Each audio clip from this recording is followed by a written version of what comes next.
বিদায় নেব তার আগে আবার বলে দিয়ে যায় এই কবরের জমিনে সবাইকে যেতে হবে মিনহা খালাকনাকুম ওয়া বিহা নুঈদুকুম ওয়া মিনহা নুখরিজুকুম তারাতান উখরা মাটি তো দিয়ে চলে আসবে 40 কদম পরেতে সওয়াল জবাব হয়ে যাবে এ যুবকেরা তরুণেরা বাপেরা যদি তুমি রাসূলকে চিনে যেতে পারো রাসূলকে ভালোবেসে যেতে পারো নবীর সুন্নাতে জিন্দেগি করতে পারো মাতা কুমুর রাসূল ফাখুযুহু ওয়া মা নাহাকুম আনহু ফান্তাহু রাসূল যা আদেশ করেছে মেনে নাও নবী যা নিষেধ করেছে ছেড়ে দাও এ যুবকেরা তরুণেরা বাপেরা যারা আদেশ মানবো যার নিষেধ মানবো তাকেই যদি না চিনলাম কি করে মানবো কারণ আম্মা জান আয়েশা সিদ্দিকা রাদিয়াল্লাহু তাআলা আনহা বলে কানা খুলুকুল্লাহুল কোরআন আমার নবী পাকের লাইফস্টাইল চরিত্র মোবারকটাই হলো কোরআন তাই আল্লাহ কোরআনের মধ্যে জানিয়ে দিলেন কদ জাকুম মিনাল্লাহি নূর ওয়া কিতাবুম মুবিন যেমন অন্ধকারে পড়া যায় না নূর ছাড়া কোরআন বোঝা যাবে না যেমন অন্ধকারে চলা যায় না এই নূর ছাড়া কোরআন মেনে চলা যাবে না যেমন অন্ধকারে দেখা যায় না এই নূর ছাড়া দেখা যাবে না এই নূরটা কে পুরো মুফতি মাওলানা মুবাল্লিগ হাফেজ পীর সাহেবকে জিজ্ঞেস করে লাভ নাই চলো নবী সাহাবীর কাছে যাই আব্দুল্লাহ ইবনে আব্বাস রাদিয়াল্লাহু তাআলা জিজ্ঞাসা করো ও আল্লাহ নবী চাচা বলো তো দেখি এই নূরটাকে হযরত আব্দুল্লাহ বলে এই নূর আজ মুহাম্মদ রাসূল এই নূর হলো মুহাম্মদ আল্লাহ জানিয়ে দিল এ দুনিয়ার মানুষরে কুরআন হলো কালামুল্লাহ আমি আল্লাহ আমার কথা এই নূর ছাড়া বুঝতে পারবি না এই নূর ছাড়া চিনতে পারবি না এই নূর ছাড়া বুঝতে পারবি না এই নূর ছাড়া কোরআনের জিন্দেগি করতে পারবি না এই কোরআন মানতে গেলে রাসূল চিনতে লাগবে কোরআন মানতে গেলে রাসূল ধরতে লাগবে কোরআন মানতে গেলে রাসূলকে আপন বানাতে হবে কোরআন মানতে গেলে রাসূলকে ফলো করতে হবে তাই তো আম্মা জান বললেন কানা খুলুকুল্লাহুল কোরআন আমার নবীর লাইফ স্টাইলটাই হলো কোরআন কারণ আল্লাহ নবী যখন দরবারে বসেছিলেন মদিনা নববী শরীফে এমন সময় একজন মানুষ আসলো আল্লাহ নবীকে সালাম জানিয়ে জানতে চাইলেন ইয়া রাসূলুল্লাহ হাবিবাল্লাহ আমার আব্বা জান দুনিয়াতে চলে গেছে আল্লাহ নবী আফসোস করে বললেন বাবা তোমার আব্বা জানের কাজগুলোকে করো বাবা ওই ছেলেটা বলেছিলেন ইয়া রাসূলুল্লাহ হাবিবাল্লাহ আমি কাজগুলোকে করে এসেছি পবিত্রভাবে গোসল দিয়েছি কাফন পরিয়েছি জানাজা আদায় করিয়ে কবরস্থ করে আপনার কাছে এসেছি আল্লাহ নবী বলেছিলেন বাবা আরো কিছু কাজ আছে বাবা ওই কাজের মধ্যে নবী আমার একটা কাজ বলেছিলেন তুমি তোমার আব্বা জানের জন্য দান খায়রাত করো সবরে সানি করো কোরআন খতম করো তেলাওয়াত করো দুআর মাহফিল করো ইসালে সওয়াব করো কেন না এগুলো মুর্দাদের রুহে রুহে পৌঁছে দেওয়া হয় এতে কবরবাসী যদি কোনো কারণে ধরা পড়ে যায় আল্লাহ পাকের বিনিময়ে তাদের কবরে সওয়াব পৌঁছে আযাবকে মাফ করে দেয়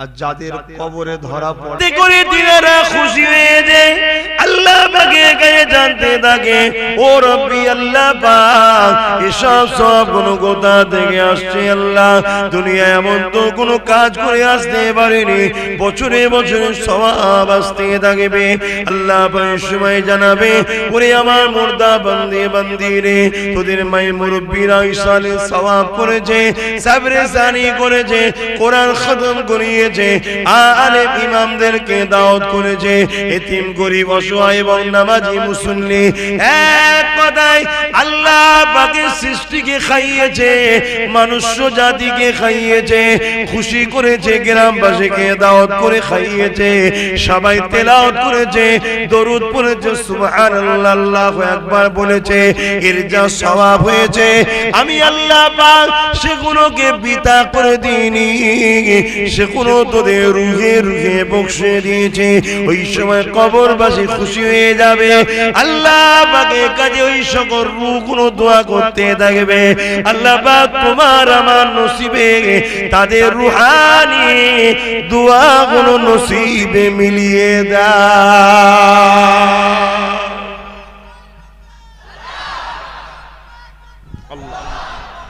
এই যে কথাটা বললাম, এটাকে আহলে সুন্নাত ওয়াল জামাতের আকীদার মানুষরা মানে, বাকি 73 দল মানে কি মানে না আমি জানি না। শুনছেন? তো নেক্সট সন্তান রেখে যাও। মুসলমান ঘরের ছেলেমেয়েরা, তরুণেরা, বাবেরা, আখিরি জামানা চলে সবাইকে যেতে হবে। কালই হয়তো কার ঘোষণা হবে কেউ জানে না, তোমার না হয় আমারও হতে পারে, আমারও জানা নাই। যাবার আগে ঈমানটাকে নিয়ে যাও, যাবার আগে আমলে জিন্দেগি করে যাও। ঈমান আমল যদি নিয়ে যেতে পারো, ওই কবরে তো তোমার কোনো চিন্তার নাই। কারণ যখনই তুমি কবরে ঢুকবে, ওই সময় ফেরেশতা আসবে তোমাকে সওয়াল করতে। হঠাৎ করে দেখতে পাবে তুমি তোমার মাথার গোড়ায় একটা সুন্দর যুবক দাঁড়িয়ে গেছে। ওই যুবক ফেরেশতাকে তোমার পক্ষ দিয়ে কথা বলে, ওরে ফেরেশতা কেন এসেছো? এই বান্দার কবরে আমি তোমায় ঢুকতে দেব না।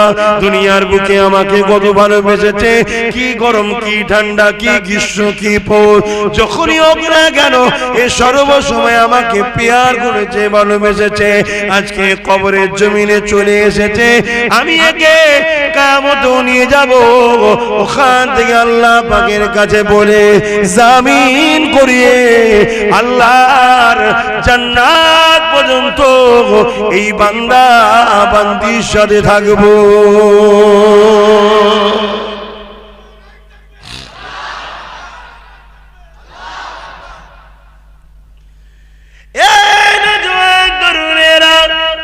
ফেরেশতা ওই সময় মাথা দিয়ে ঢুকতে পারবে না, ডান দিকে চলে আসবে।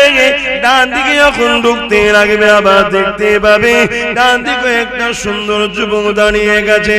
আল্লাহ পাকে ফেরেশতা তোমাকে ঢুকতে দেওয়া হবে না, কেননা এই বান্দা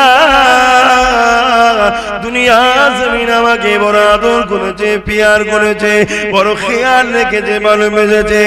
আজ এই কবরের জমিনে এর ধন দৌলত পাশে এলো না, এর জমি জায়গা পাশে এলো না, আর স্ত্রী বউ বাচ্চা স্বামী ছেলে পুলে কেউ পাশে এলো না। কিন্তু আমি একে ছেড়ে দিতে পারি না, একে এখানে পাড়া দিয়ে দিয়ে কিয়ামতের দিনে, বিচারের দিনে নিয়ে যাব।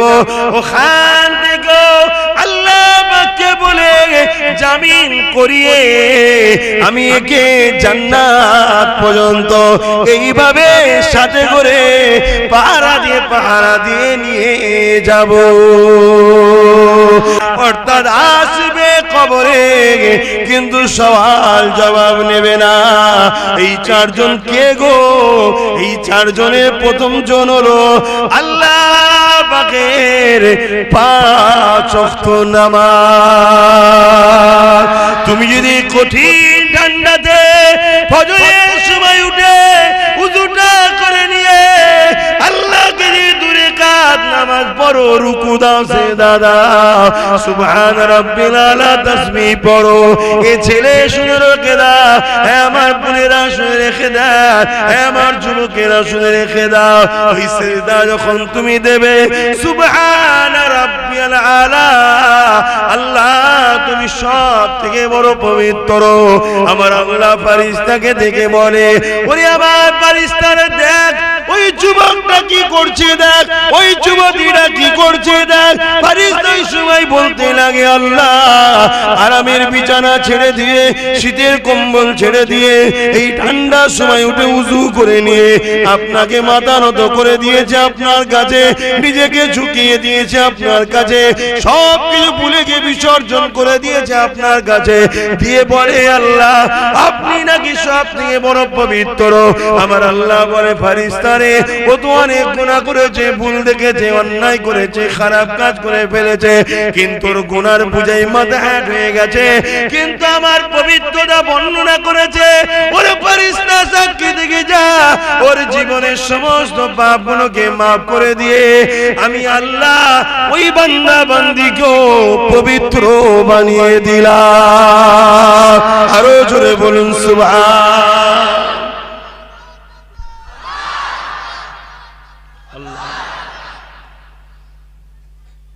তাহলে নামাজ থাকলে কবরে মাথার ঘুরে দাঁড়াবে, তাই তো নাকি? আর প্যান্ট শার্ট পরা দাঁড়িয়ে ছাড়া যদি ঈমান থাকে, কবরে তোমার কাছে চারজন দাঁড়াবে। যদি ঈমান থাকে তবে আমলের দাম, অর্থাৎ আমল কাকে বলে? ঈমান আনার পরে যখন কেউ আল্লাহকে খুশি করার জন্য কিছু করে, ওটা হলো ঈমান।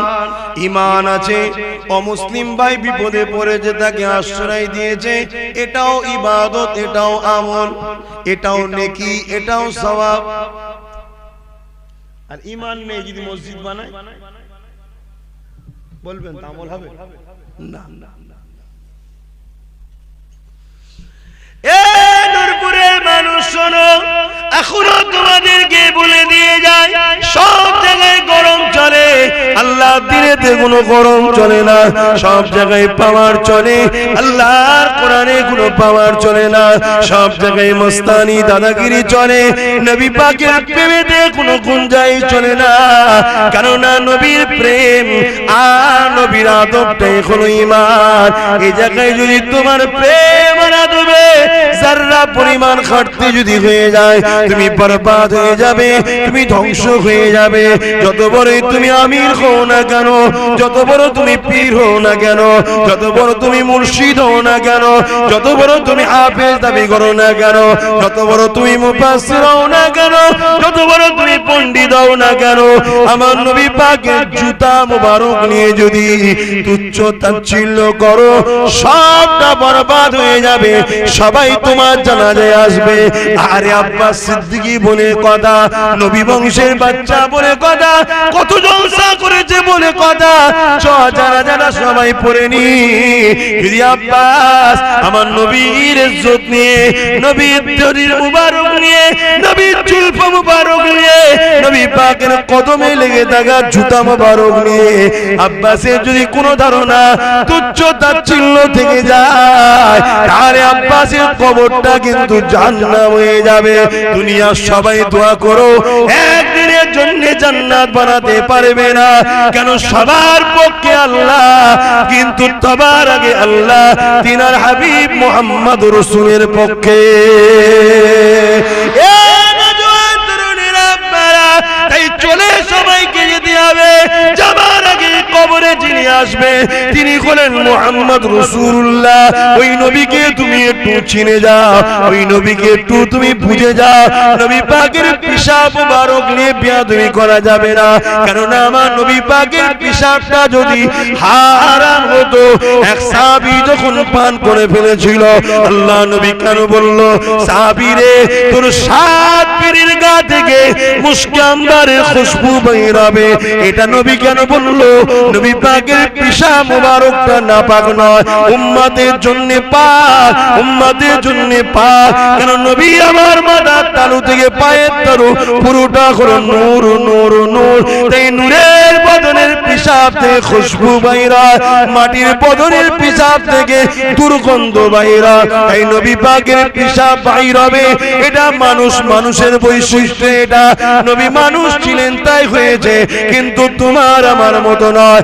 এ যুবক, তোমার আমার মুখে থুতুটা দুর্গন্ধ, কেননা তুমি আমি মাটির রসে তৈরি, নবী আমার নূরের মাটিতে মানুষ। তাই নবী পাকের মুখেও থুতু ছিল, মানুষ মাত্র থুতু থাকবে।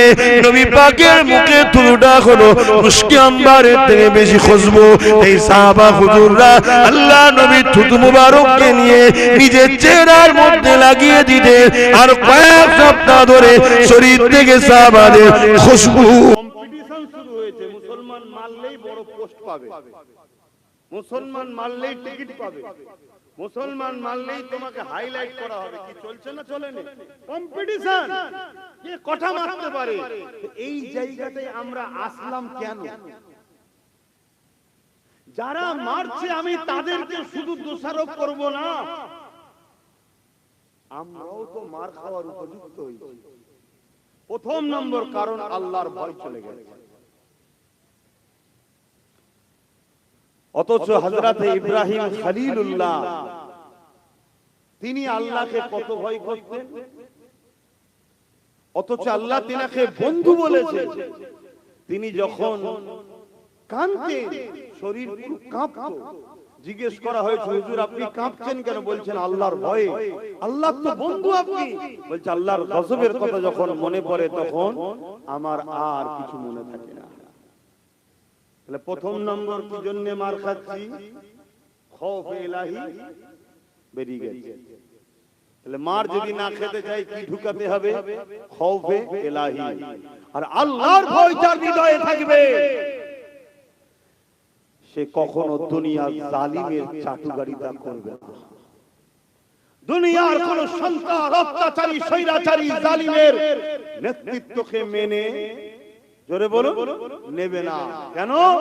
তোর জুলুম রাখতো, আমি আমার আল্লাহকে ভয় করি। জোরে বলো সুবহানাল্লাহ। দ্বিতীয় নম্বর কথা রাসূল বললেন, আমার উম্মত লুবি হয়ে যাবে, এজন্য মার খাবে। আজকে আমরা লুবি হয়েছি না? কথা বলে হয়েছে। এতটা লুবি হয়ে গেছি, অবাক লাগছে। ইতিহাস পড়েছিলাম, ইমামে হুসাইন পাকের কারবালার ইতিহাস পড়েছিলাম। ইমামে হুসাইন পাক সেদিন ইজিদের বিরোধী করেছিল। কে জিতছিল? মন দিয়ে শুনবেন, আজকের জালিম শাসকদের সঙ্গে মিলাবেন। এজিদ একটা অত্যাচারী শাসকের নাম, এজিদ একটা সমাজ বিরোধী শাসকের নাম, এজিদ একটা খুনি শাসকের নাম, এজিদ একটা শরাবী শাসকের নাম, এজিদ একটা প্রজাদের উপরে অত্যাচারী শাসকের নাম, এজিদ একটা তার দরবারে নারীর নাচ নিয়ে আনন্দ ফুর্তি করত। এইরকম একটা বদমাই লম্পট চরিত্রহীন জালিম অত্যাচারী খুনি শাসক ছিল এজিদ। আজকে যদি কারো সঙ্গে এই খসলত গুণ মেলে, মনে রাখবেন আজকে দিনে সে হলো আজকের এজিদ। আমাদের মধ্যে অনেকে মনে করে যে কারবালা শুধু ইমাম হোসেন পাকের হয়েছে। না না, কারবালা প্রতিটা যুগে যুগে হচ্ছে। কারবালা শুরু করেছে ইমাম হোসেন পাক, প্রমাণ করে দিয়েছে নিজের ঘর থেকে কল্লা কেটে দিতে রাজি আছি, কিন্তু অন্যায়ের সঙ্গে হাত মিলাতে রাজি না। সেদিনও হাত ছিল, আজও হাতই আছে। সেদিন ছিল হাতের উপরে হাত রেখে সাপোর্ট করে, এখন সুইচ টিপা। শুনছেন তো নাকি? সেই হাতেরই ব্যাপার আছে। শুনছেন তো? এজিদ জালিমের নাম, জুলুমের নাম, অত্যাচারীর নাম, খুনির নাম, চরিত্রহীনের নাম, লুটেরার নাম, প্রজাদের উপর অত্যাচারীর নাম। আজকে যদি কোন শাসক এরকম থাকে তাহলে জানতে হবে আজকের দিনের জালিম এজিদ। ঠিক না? আর আজকে যদি এই এজিদের আপনি সাথে থাকেন তাহলে আপনি নিজেকে আয়নার সামনে দাঁড় করিয়ে বলবেন, আমি যদি সেদিন থাকতাম আমি সেদিনও সেই এজিদের পক্ষে দাঁড়িয়ে হোসাইনের বিরুদ্ধেই আমি থাকতাম। শুনছেন? আর আজকে যদি কোন মুসলমান আজকের এজিদের বিরুদ্ধে থাকেন, আপনি ফখর করে বলুন, আল্লাহ যদি সেদিন আপনাকে রাখতো আপনি হোসাইনের পক্ষেই দাঁড়াতেন। জোরে বলুন সুবহানাল্লাহ। শুনছেন তো নাকি? দুটো দিক, একটা রহমানের, একটা শয়তানের, একটা জুলুমের, একটা ন্যায়ের, একটা অন্যায়ের, মিথ্যার আর একটা সত্যের। সেদিন মিথ্যার দিকে ছিল এজিদ, সেদিন মিথ্যার দিকে ছিল আবু জেহেল, উতবা, সাইবা, সেদিন শয়তানের দিকে ছিল ফিরাউন, সেদিন শয়তানের দিকে ছিল নমরুদ। আজকের দিনও এরকম জালিম আছে না? না, একটু কথা বলছেন না কেন? সেদিন এজিদের কাতারে 13,000 হাফেজ আলেম মুফতি ছিল, জানেন? একটু হ্যাঁ কি না বলবেন? আমার আম্মা গুলো শুনছো তো মাইকের আওয়াজ? একটু শুনুন। আম্মা, আমরা কোন পীরের ধর্ম মানি না, কোন পীরজাদার ধর্ম মানি না, কোন মুফতি মৌলানা বক্তার ধর্ম আমরা মানি না। আমরা মানি আমেনার লালের দিন মানি, জোরে বলুন সুবহানাল্লাহ। যারা আমেনার লালের দিনের পক্ষে হবে, সে যদি তার বাপ চাষিও হয়, তার বেটাকে নিয়ে নারে তাকবীর আল্লাহু আকবার দেব। আর আমেনার লালের দিনের দুশমন যদি হয়, আর তার বাপ যদি জগৎ বিখ্যাত ওলি হয়, বাপকে বাপের সম্মান দেব, কিন্তু বেটাকে আমরা মেনে নেব না। কেন? আমরা মুহাম্মদ রাসূলের দিন মানি, কারো বাপের দিনকে আমরা মানি না। শুনছেন তো নাকি? সিস্টেম দুটো ছিল, আজও আছে। ফেরাউনের পক্ষে না বিরুদ্ধে? জোরে বলুন। নমরুদের পক্ষে না বিরুদ্ধে? এজিদের পক্ষে না বিরুদ্ধে? কেন ভাই এরা কি করে? জুলুম, ইসলাম বিরোধী, মানবতার বিরুদ্ধে, তাই তো নাকি? আজকের কেউ যদি ফেরাউন, নমরুদ, এজিদ হয়, তার পক্ষে আপনি দাঁড়াতে পারবেন? আর যদি দাঁড়ান আর ফেরাউনের বিরোধী করেন, তা ফেরাউন তো বলবে, আরে আমি কি দোষ করলাম? তুই যার সাথে আছিস তার আর আমার মতো তো পার্থক্য নেই। সে আজকের জালিম, আমি তখনকারের জালিম। কথা শুনছেন না? শুনুন। মুনাফিককে চিনুন, মুনাফিককে বুঝুন। আজ যদি কেউ মনে করে, ও আল্লাহ, মৌলানা সাহেব গেছে যখন, মুফতি সাহেব যখন গেছে, হুজুর সাহেব যখন গেছে, তাহলে মনে হয় এবারে হালাল হয়ে গেছে, এরকম কেউ ভাবছেন না? তার জন্য আমি একটা দলিল দিয়েছি, শোনেন। দলিল: কারবালার মাঠে একদিকে হোসাইন পাক আর একদিকে এজিদ বাহিনী। এজিদ বাহিনীর সংখ্যা 25,000, কত? আর হোসাইন পাকের মাত্র 72 জন। ইখতিলাফ আছে, 72টা বেশিরভাগ মশহুর 72 জন।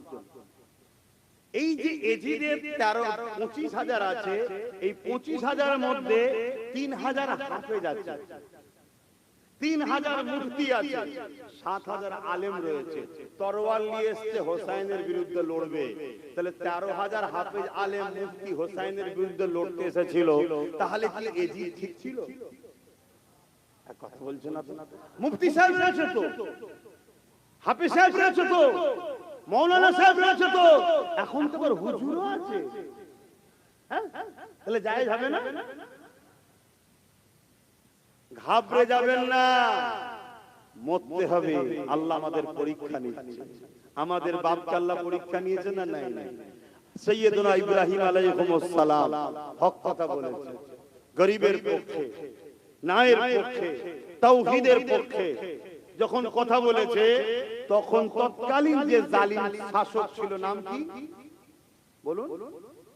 নমরুদ। বলবেন তো? নমরুদ। নমরুদ কি করলো? ইব্রাহিম নবীকে বিশাল আগুন তৈরি করেছে, সে আগুনে ফেলতে যাচ্ছে। ফেলার সময় ইব্রাহিম নবীকে বলছে, ইব্রাহিম, তোমার এখনো সময় আছে, কেন আমার সঙ্গে ঝগড়া করছো? মানুষকে কেন আমার বিরুদ্ধে ভুল বুঝাচ্ছ? কেন মানুষকে বিগড়াচ্ছ? মানুষ আমাকে মানছে, তোমার অসুবিধা কি হচ্ছে? তোমার দরকার হয় 2-3টে এলাকা এলাও, রাজত্ব করো, মজা করো, আয়েশ করো। শুনছেন তো? এতে একটা টিকিটে বিক্রি হয়ে গেছে। তখন 2-3টে এলাকা, দেশ, পুরো পৃথিবীর রাজা ছিল নমরুদ। নিয়ে নাও, কেন আমার বিরোধী যাচ্ছ? আর যদি না লাও, আগুনে ফেলে দেবো। এখানে কেউ আগুনে ফেলবে বলছে না, তাতেই সব আমাদের দেশে খারাপ।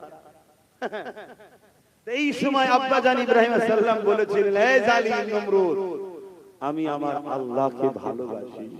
আল্লাহর সৃষ্টিতে ঘরে তুই জুলুম করছিস, আল্লাহর সৃষ্টিতে ঘরে ভুল রাস্তায় নিয়ে যাচ্ছিস, আমি তাই তোর বিরোধী করছি। নমরুদ রেগে গেল। বন্ধু শুনবেন, যুবকরা, তোমাদের আব্বা হয়, প্রত্যেকটা মুসলমানের পিতা ইব্রাহিম আলাইহিস সালাম, বাপের বেটা একটু তো খসলো থাকা দরকার। ভুল হয় জানি, আমার কি ভুল নেই? আমারও অনেক ভুল আছে, কি তা বলে দিনের সঙ্গে গাদ্দারি করবে? মানুষ জাতির সঙ্গে জুলুম করবে? খুব মন দিয়ে শোনেন। তা ইব্রাহিম আলাইহিস সালামকে চরকিতে তুলেছেন, যেটা ঘুরিয়ে ফেলবে, কপিকল টাইপের একটা ঘুরিয়ে ছুঁড়ে, এত আগুনের তাপ, কাছে যেতে পারছে না। এত বিশাল আগুন উপর দিয়ে পাখি যেতে পারে না, পড়ে যাচ্ছে আগুনে। কত ভয়ানক আগুন! ইব্রাহিম আলাইহিস সালামকে চরকিতে তুলেছে, ঠিক এমন সময় জিবরাইল আলাইহিস সালাম এসে চরকি ধরে ফেলেছে। ধরে বলছে, ভাই ইব্রাহিম, তোমাকে তো আগুনে ফেলবে, কিছু হেল্প করব? ইব্রাহিম আলাইহিস সালাম কি উত্তর দিচ্ছে শোনো। ভাই জিবরাইল, আল্লাহ আমাকে পরীক্ষা নিচ্ছে, আমি তো বলি আল্লাহকে ভালোবাসি, আমার পেটের পরীক্ষা নিচ্ছে আল্লাহ। আমার আম্মারা বোনেরা মন দিয়ে শোনেন, যা ক্ষতি করেছেন তার বলে কাজ নেই। 1000-1200 টাকায় নিজের ছেলের চাকরি বাকরি সব ভবিষ্যৎ শেষ করে ফেলে। শিক্ষা তো শেষ, শুধু মদের দোকান দেখা যাচ্ছে, স্কুল নেই। যা করেছেন, এখন তওবা করার সময় আছে। খুব খুশি কাগজ জমা দিচ্ছে, ভোটার কার্ড, আধার কার্ড, প্যান কার্ড। কেন রে বাবা 1000 টাকা পাবে? আর ওইগুলো বসে দেখে চেহারা, এই মেয়েটার এখানে খাতুন আর ওখানে বিবি, একে ফাঁসানো যায় বুঝলি। এই জাতীয় স্যার মাহবুবের নাম বেশি কেন?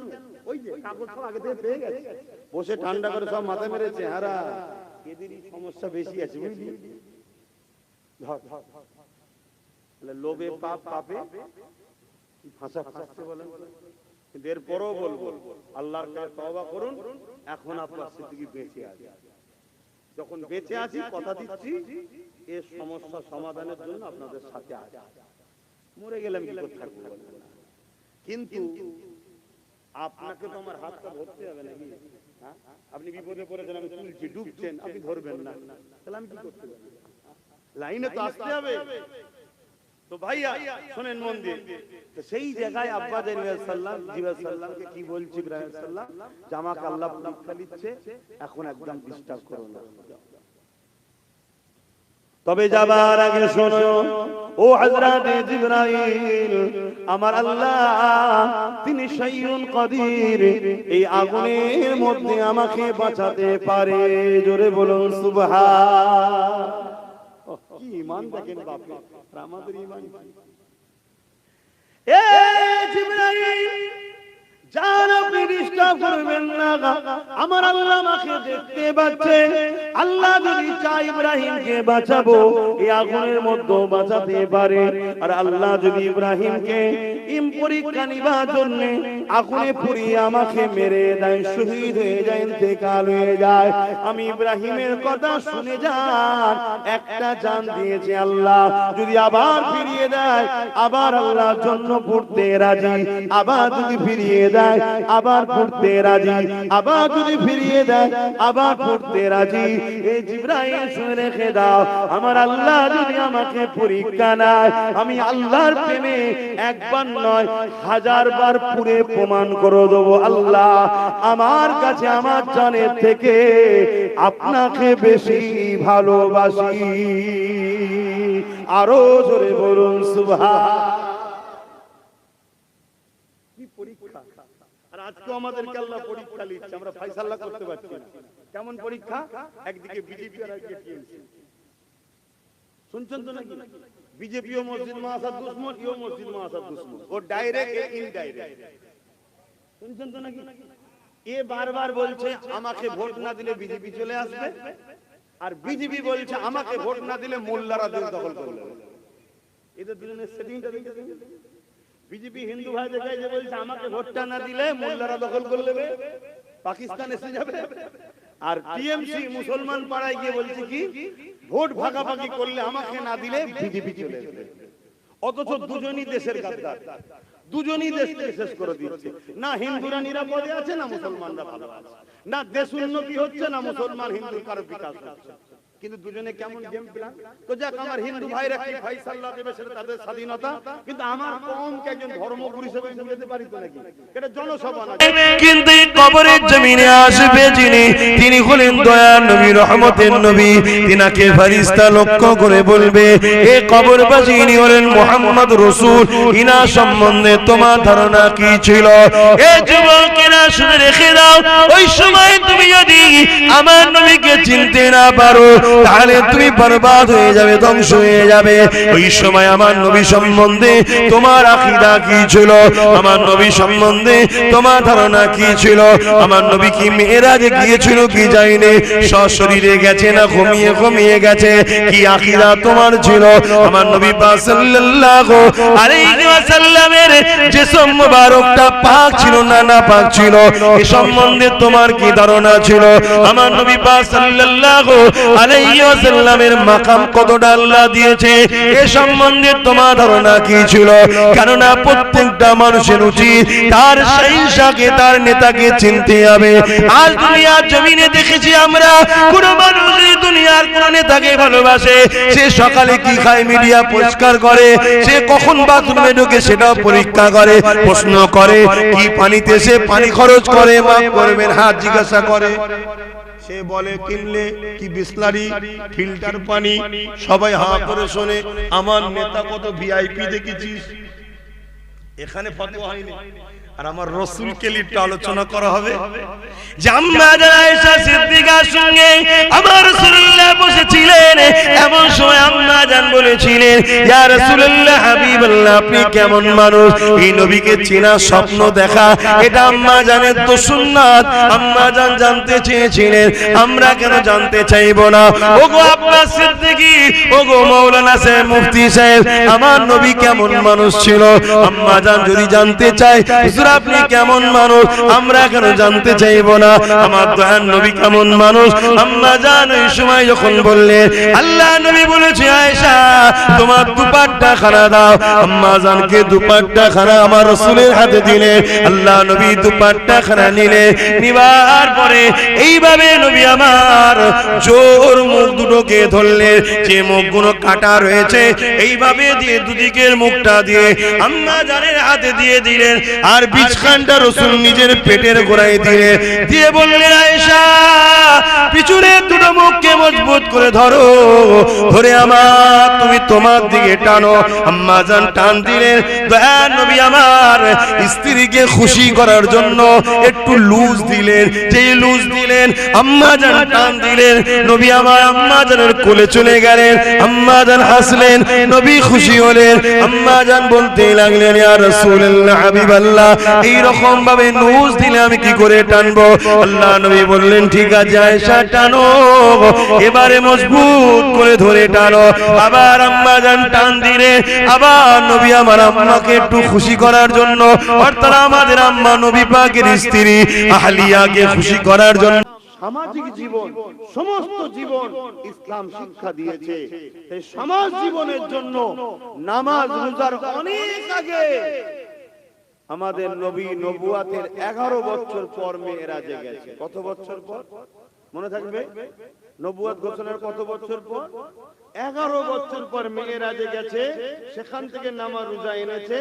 তার আগে নামাজ রোজা উম্মতে মুহাম্মাদির ফরজ ছিল না। খুব ভালো করে শুনবেন। তাই 11টা বছর ধরে রাসূলুল্লাহ কি করেছে? এই 11টা বছর ধরে রাসূলুল্লাহ যেটা করেছে ওই পাঠটা আমাদেরকে ভুলিয়ে দেওয়া হয়েছে। এর পিছনে বিরাট বড় চক্রান্ত ইসলাম বিদ্বেষীদের আছে। আমাদেরকে বদর ভুলানো হয়েছে, উহুদ ভুলানো হয়েছে, খন্দক ভুলানো হয়েছে, খাইবার ভুলানো হয়েছে।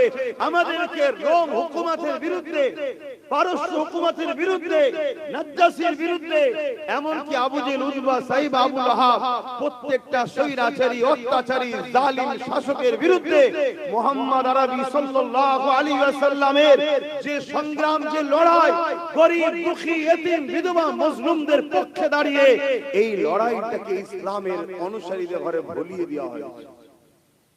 শুনছেন? নামাজ পড়া তো অনেক সহজ কাজ রে বাবা। একটা মজলুমের পক্ষে দাঁড়িয়ে জালিম সন্ত্রাসের বিরুদ্ধে লড়াই করে একটা অসহায় গরীব দুঃখীর অধিকারকে পাইয়ে দেওয়া, এটা নামাজের থেকে অনেক কষ্টের কাজ এবং আল্লাহর দরবারে এর ফজিলত অনেক বেশি। জোরে বলুন সুবহানাল্লাহ। কিয়ামতের দিনে দুনিয়ায় যদি কোনো অসহায়কে কেউ আশ্রয় দেয়, কিয়ামতের দিনে আমার আল্লাহর রহমত তাকে আশ্রয় দিয়ে জান্নাতে নিয়ে যাবে। জোরে বলুন সুবহানাল্লাহ। এই পাঠটা আমাদেরকে ভুলিয়ে দেওয়া হয়েছে। খুব ভালো করে বোঝেন, যত নবীরা এসেছেন দুটো কাজ করেছেন। কটা কাজ? দুটো। অন্যায়কে মিটিয়েছেন, ন্যায়কে প্রতিষ্ঠিত করেছেন। আমাদের নবী, যত নবী এসেছেন সব নবীদের নবী, তিনিও দুটো কাজ করেছেন। অন্যায়কে মিটিয়েছেন, ন্যায়কে প্রতিষ্ঠিত করেছেন। আর আমার নবী যখন জালিমদের বিরুদ্ধে লড়ছে, যে সকল মুসলিমদের হয়ে, যেসব গরিবদের হয়ে, যেসব অসহায়দের হয়ে যেসব মানুষদের হয়ে তারা কিন্তু কেউ এক আল্লাহ মাননেওয়ালা ছিল না। ও ভালো করে ওয়াজ থেকে বুঝুন, যাদের হয়ে নবী লড়ছে আবু জেহেলের বিরুদ্ধে, উতবার বিরুদ্ধে, সাইবার বিরুদ্ধে, রোম পারস্যের বিরুদ্ধে, তারা কেউ একজন কিন্তু এক আল্লাহ মাননেওয়ালা মুসলমান ছিল না। তাদের গলায় হয় উজ্জা, নাই লাত, নাই হবল, সব দেবদেবীর ফটো ছিল। শুনছেন? তাদের হয়ে রাসূলুল্লাহ লড়ছে কেন? এরা মানুষ। এরা কে? মানুষ। আদর্শ দেখুন আমার রাসূলের। তাদের হয়ে যখন রাসূলুল্লাহ লড়ছে, তাদেরকে জুলুমের হাত থেকে মুক্ত করলো, সন্ত্রাসের হাত থেকে আজাদ দিল, দাসত্বের হাত থেকে মুক্তি দিল। তাদেরকে যখন স্বাধীন, সভ্য, সাম্য সমাজের মেসেজ রাসূলুল্লাহ দিল, তখন তারা দলে দলে দলে দলে আমার রাসূলের উপরে আরো ফিদা হলো, দিওয়ানা হলো। তাদের করে রাসূল বলল, দেখো আমি এসেছি তোমাদের জন্য প্রফেট হয়ে, আওতার হয়ে, রাসূল হয়ে। তারা রাসূলুল্লাহ সব কথা মেনে নিয়ে মুহাম্মদ রাসূলের সাহাবা হয়ে গেলেন। জোরে বলুন সুবহানাল্লাহ। আরো জোরে বলে, দাড়ি দেখিয়ে, টুপি দেখিয়ে, নামাজ দেখিয়ে, রোজা দেখিয়ে মানুষকে কিন্তু দিনের দিকে আনেন। দিনে আসার পরে এগুলো দিয়েছে। দিনের দিকে মানুষ এসেছে জুলুমের বিরুদ্ধে লড়াই, ইনসাফের পক্ষে, মানবতার পক্ষে, সত্যের পক্ষে, খোদার্থের পক্ষে, এতিমের পক্ষে, বিধবার পক্ষে, মজলুমের পক্ষে, অসহায়ের পক্ষে, মনুষ্য জাতির পক্ষে, নেশার বিরুদ্ধে, সন্ত্রাসের বিরুদ্ধে, জুলুমের বিরুদ্ধে, দুর্নীতির বিরুদ্ধে, চুরির বিরুদ্ধে, খুনের বিরুদ্ধে। এসব রাসূলুল্লাহর কর্মকাণ্ডগুলো যখন দেখলো, তখন মানুষ দলে দলে দলে দলে দলে দলে মুহাম্মদ রাসূলের দিওয়ানা হতে লাগলো। জোরে বলুন সুবহানাল্লাহ। আর আজকে আমরা মুসলমান কি করছি? নামাজ আছে কিন্তু জুলুমটা আছে না? রোজা আছে কিন্তু চুরি, বদমাইশি, লুটটা আছে না? হজ আছে, এতিমের মাল ঝেড়ে খাওয়া ব্যাপারটা মুসলমানদের মধ্যে আছে না? বড় বড় জুব্বা, দাড়ি, টুপি, মুফতি, মাওলানা, বক্তা, হাজী, হুজুর, পীর, পীরজাদা সব আছে, কিন্তু আবার দেখো অত্যাচারী, স্বৈরাচারী, জালিমদের সঙ্গে মুখে মুখ দিয়ে গুজুর গুজুর করা হচ্ছে না? হয় না? অথচ একটা নবী দেখাতে পারবেন যে জালিমের সাথে ছিল? একটা ইমাম দেখাতে পারবেন জালিমের সাথে ছিল? ওজন চারটে ইমাম, চার ইমামই মুসলিমের পক্ষে থাকার জন্য জালিমদের হাতে অত্যাচারিত হয়েছে। ইমাম বুখারীর মতো মানুষ ন্যায়ের পক্ষে থাকার জন্য তৎকালীন শাসকের হাতে অত্যাচারিত হয়ে নিজের শহর, নিজের মাতৃভূমি ছেড়ে চলে যেতে হয়েছে। ইমাম সুফিয়ান সাওরীর উপর অত্যাচার হয়েছে। ইমামে আজমকে জুলুম করে জেলে দিয়েছে, বিষ পান করিয়ে মেরে দেওয়া হয়েছে। আমার মুর্শিদ কেবলা, আপনাদের মুর্শিদ কেবলা জমানার মুজাদ্দিদ দাদা হুজুর ব্রিটিশদের পক্ষে ছিল না বিরুদ্ধে ছিল? জোরে বলুন, জোরে বলুন। আজকে কি হচ্ছে? ইসলামের নামে, মুফতির নামে, মাওলানার নামে, বক্তার নামে, হুজুরের নামে আজকে কি হচ্ছে বলুন? এই যে সাধারণ ছেলেগুলো, আমাদের ঘরের ছেলে, এরা কি করে সাহস পায় হারাম খাবার? কি করে সাহস পায় এরা মানুষকে লুটে খাবো? কি করে সাহস পায় পরের মাল দখল করে খাবো? তখনই সাহস পায় যখন আমার মতো হুজুর গোল জামা লাগিয়ে হারাম খাবে, তখন এরা সাহস পাবে। আরে হুজুর করছে, সমস্যা নেই, তো আমি করলে সমস্যা কি? কিন্তু যুব সমাজকে বলবো, হুজুরের কবরে হুজুর জবাব দেবে, আপনার কবরে আপনি দেবেন। ওই হুজুরের পাল্লায় পড়বেন না যে হুজুর সূরাতে সকলে নবীর ওয়ারিস দেখাচ্ছে কিন্তু হাকিকাতে সে শয়তানের ওয়ারিস। সেই হুজুরের পাল্লায় পড়বেন না। কেন না? আমার আল্লাহ জুলুমের বিরুদ্ধে, আমার আল্লাহ জুলুমের বিরুদ্ধে। তো জুলুমের পক্ষে কেউ থাকলে সে কখনো হাক্কানি উলামা হতে পারে না। এটাকে মাথায় রাখবে যুবকরা। আমার রাসূল কত কষ্ট করেছে এই দিনের জন্য। দিন বলতে কি? আমি আবার একবার বলবো, দিন বলতে কি? ইসলাম। ইসলাম বলতে কি? ধর্মনীতি শুধু? ইসলামে কি শুধু ধর্মনীতি আছে? ইসলামে যেমন ধর্মনীতি আছে, সমাজনীতি আছে, পরিবার নীতি আছে, রাষ্ট্রনীতি আছে, রাজনীতি আছে, এডুকেশন নীতি আছে, বিজনেস নীতি আছে, সংস্কৃতি নীতি আছে, মানব বন্ধন নীতি আছে। হিন্দু, আদিবাসী, দাউদাল, বাগদি, খ্রিস্টান সবার সঙ্গে মিশতে হবে। কিভাবে মিশতে হবে ওই পলিসিটা আমার রাসূল শিখিয়েছেন না শিখাই না? তাহলে সব নীতি ইসলামে আছে। তাই তো আল্লাহ কোরআনে বললেন, লাকাদ কানা লাকুম ফি রাসূলিল্লাহি উসওয়াতুন হাসানা। সবথেকে উত্তম মডেল করেছে মুহাম্মদ রাসূলকে, তিনাকে ফলো করো। ধর্মনীতি রাসূল থেকে নাও, সমাজনীতি রাসূল থেকে নাও, রাজনীতি রাসূল থেকে নাও, রাষ্ট্রনীতি রাসূল থেকে নাও, এডুকেশন নীতি রাসূল থেকে নাও। নবী বাদ দিয়ে অন্য কারো থেকে উম্মতে মুহাম্মাদি আমাদের লিওয়া চলবে না। বাকি কে কি করছে আমার দেখা দরকার নেই, বাকি কে কি করছে আমার দেখার দরকার নেই। এ দেশ সবাইকে সমানভাবে অধিকার দিয়েছে, যে যার ধর্ম, যে যার উৎসব, যে যার নিয়ে আছে। আমরা ইসলামের অনুসারী, আমরা প্রতিটা নিঃশ্বাস টানা ছাড়াতে আমাদের মডেল মুহাম্মদুর রাসূলুল্লাহ। জোরে বলুন সুবহানাল্লাহ। নবীকে ফলো করুন যদি বাঁচতে চান, নবীকে ফলো করুন। আর নচেত নবী বাদ দিয়ে, আল্লাহ বাদ দিয়ে যাদের দলদাস হয়ে যাবে, আমার আল্লাহ তাদের হাতে আমাদেরকে মিটাবেন। মিটাচ্ছে না মিটাই? খারাপ লাগবে না? উদাহরণ দেব। সব থেকে বড় একটা উদাহরণ হলো, যাদের জন্য সব করলাম তাদেরই সহযোগিতায় 93 লক্ষ লোকের নাম বাঁচা। দেখো খোদার মার দেখেছে, যাদেরকে আমরা আল্লাহ রাসূলের থেকে বেশি প্রাধান্য দিয়েছি। যদি আল্লাহ রাসূলকে প্রাধান্য বেশি দিতাম, তাহলে তাদের সঙ্গে থাকলেও তাদের কথাতে জুলুম কমসে কম করতাম না, তাদের কথাতে লুটতাম না, তাদের কথাতে অত্যাচার করতাম না, তাদের কথাতে মানুষের উপরে ঘৃণা পোষণ করতাম না, তাদের কথাতে কমসে কম যখন ইসলাম বিরোধী কোনো কথা বেরোবে তাদের সঙ্গে আর দলটা করতাম না। কিন্তু আমরা আল্লাহ ও রাসূলের থেকে বেশি প্রাধান্য দিয়ে ফেলেছি। তাই দেখুন তাদের হাতেই আল্লাহ আমাদেরকে মিটাচ্ছে। এখনো সময় আছে, বোঝার চেষ্টা করে ভাবে, ভাবতে হবে। শুধু এক কান দিয়ে শুনবেন আর এক কান দিয়ে বার করে দেবেন হবে না। ভাবার জিনিস। রাসূলুল্লাহ ওয়াজ করেছে, আবু জেহেল শুনেছে, উতবাও শুনেছে, কিন্তু হিদায়াত আবু বকর সিদ্দিক শুনে হয়েছে, এরা কিন্তু হয়নি।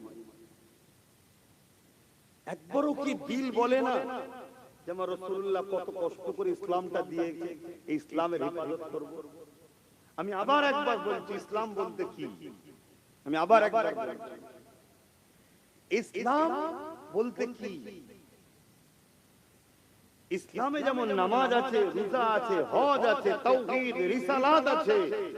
ইসলাম একত্ববাদকে বিশ্বাসের যেমন নাম, ইসলাম নারীদের অধিকার দিবার নাম। শুনছেন? শুনছেন তো নাকি? ১৫০০ বছর আগে আমার রাসূলুল্লাহ এসে যখন দেখলেন নারীদেরকে জ্যান্ত জ্যান্ত পুঁতে দেওয়া হচ্ছে, তখন নারীদেরকে এই পুতার হাত থেকে বাঁচাবার জন্য রাসূল যে সংগ্রাম করেছে, এই সংগ্রামটা আমাদেরও করতে হবে না? রাসূলুল্লাহ নারীদেরকে জ্যান্ত পুতার হাত থেকে বাঁচিয়েছে না বাঁচায়নি? রেপ, জুলুম, অত্যাচার বন্ধ করেছে না করেনি? এটাও তো ইসলাম। কিন্তু আমরা তাদের হাত থেকে বাঁচানো তো দূরের কথা, আমরা দেখতে পাচ্ছি এই বাংলায় এমনও লোক আছে যারা প্রকাশ্য বলে বেড়াচ্ছে যে ইসলামে নাকি রেপ করা ভালো কাজ। বললেন না নাউজুবিল্লাহ? আচ্ছা, এই কথাটা সোশ্যাল মিডিয়ায় চতুর্দিকে যাবে না যাবে না? এর কোনো প্রোটেস্ট হয়েছে? ওই লোকটা যে বলেছে ইসলামে রেপ করা ভালো কাজ, সে লোকটা এক তো সংবিধান বিরোধী বলেছে, সাম্প্রদায়িক কথা বলেছে, দাঙ্গা লাগাবার কথা বলেছে, জাতিকে একটা বিশেষ সম্প্রদায়কে টার্গেট করে ঘৃণা পোষণ বাকি মানুষের কাছে জন্মাবার জন্য মিথ্যাচার করেছে। এরপরও তার কোনো শাস্তি হয়েছে? কেন হয়নি? সে কি তাহলে ঠিক বলেছে? তাহলে শাস্তি হলো না কেন? কেউ একজন একটা ফটো তোলার শখ একটা লোকের আছে ভাই, অনেক জায়গায় যে ফটো নেবে, কেউ এমন একজন আছে ফটো নিবার শখে কোন জায়গায় লাস্টে গিয়ে উঠে একটু বড় বড় কথা বলে দিয়েছে, তাকে পুলিশ ধরে নিয়ে গেছে, বলছে একদম মেন মাকড়াকে ধরে ফেলেছে। কেন? সে নাকি উস্কানিমূলক কথা বলেছে। একে যদি উস্কানিমূলক কথা বলার জন্য যদি টার্গেট করা হয়, তাহলে এত বড় একটা কথা বললো ইসলামে নাকি রেপ করা ভালো কাজ, তার বিষয়ে এত কেস হওয়ার পরও তাকে কিন্তু ধরেছে কি? তাহলে ভাই বোনের মিলটা কেমন দেখছেন? চলে আসুন, যে ধর্ম হিংসা আর অহংকারকে আল হাসাদু ইয়াকুল হাসানাতু কামা তাকুলুন নারুল হাতাবা, রাসূল বলছে অহংকার আর হিংসা এত খারাপ জিনিস, মানুষের নেক আমলকে কাঠ যেমন পুড়ে পুড়ে খেয়ে শেষ করে দেয়, মানুষের নেক আমলকে পুড়ে শেষ করে দেবে। অহংকার হিংসা ইসলামে কোনো জায়গা নাই। সেই ইসলামের কোরআনের সূরা তাওবার 5 নম্বর আয়াতে নাকি হিংসা ছড়াচ্ছে এরকম একটা কথা বললো, তাকে কি অ্যারেস্ট করেছে? কত শুনছেন? তাহলে ভাবুন, অথচ সেই ইসলাম মের পক্ষে যদি কেউ কথা বলে তাকে কিন্তু টার্গেট করা হবে, তাকে কিন্তু হ্যারাসমেন্ট করা হবে। কেউ গরিবের পক্ষে আওয়াজ তুললে তাকে কিন্তু টার্গেট করা হবে। আমি আবার একবার বলছি, পিপাসিত মানুষের পিপাসা মিটাবার নাম ইসলাম, ক্ষুধার্ত মানুষকে খানা খাওয়াবার নাম ইসলাম, অন্নহীনকে অন্ন দিবার নাম ইসলাম, বস্ত্রহীনকে বস্ত্র দিবার নাম ইসলাম, বাসস্থানহীনকে বাসস্থান করে দিবার ব্যবস্থা করার নাম ইসলাম।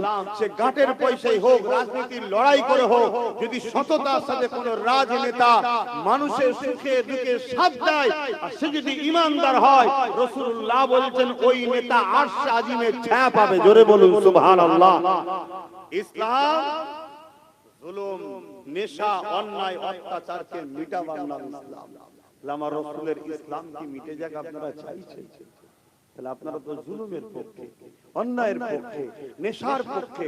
আপনি করেন না, কিন্তু যারা নেশা সমাজে প্রজেক্ট করছে তাদেরকে সহযোগিতা করছেন। কি বলুন, করছেন না করেন? মনে রাখবেন, আল্লাহ পাকের জবাব দিতে হবে। দুনিয়ায় আমি আপনি যদি মনে করি এটা আমার ব্যক্তিগত ব্যাপার, দুনিয়াদারি ব্যাপার, আমি কার সঙ্গে উঠবো, কাকে সাপোর্ট করব, কার সঙ্গে সম্পর্ক রাখবো, এটা আমার দুনিয়াদারি ব্যাপার। না না না, কোন জিনিস তোমার আমার জন্য দুনিয়াদারি বলে পাশ কাটিয়ে চলে গেলে হবে না। কেন? তুমি আমি বিশ্বাসী, আখিরাত বলে আছে, কবর বলে আছে, জান্নাত বলে আছে, জাহান্নাম বলে আছে। তুমি আমি যদি ইমানদার হই, তাহলে তোমাকে আমাকে মনে রাখতে হবে, মান আহাব্বা লিল্লাহ ওয়া আবগাদা লিল্লাহ ওয়া আতা লিল্লাহ ওয়া মানআ লিল্লাহ ফাকাদ ইস্তাকমাল আল ঈমান।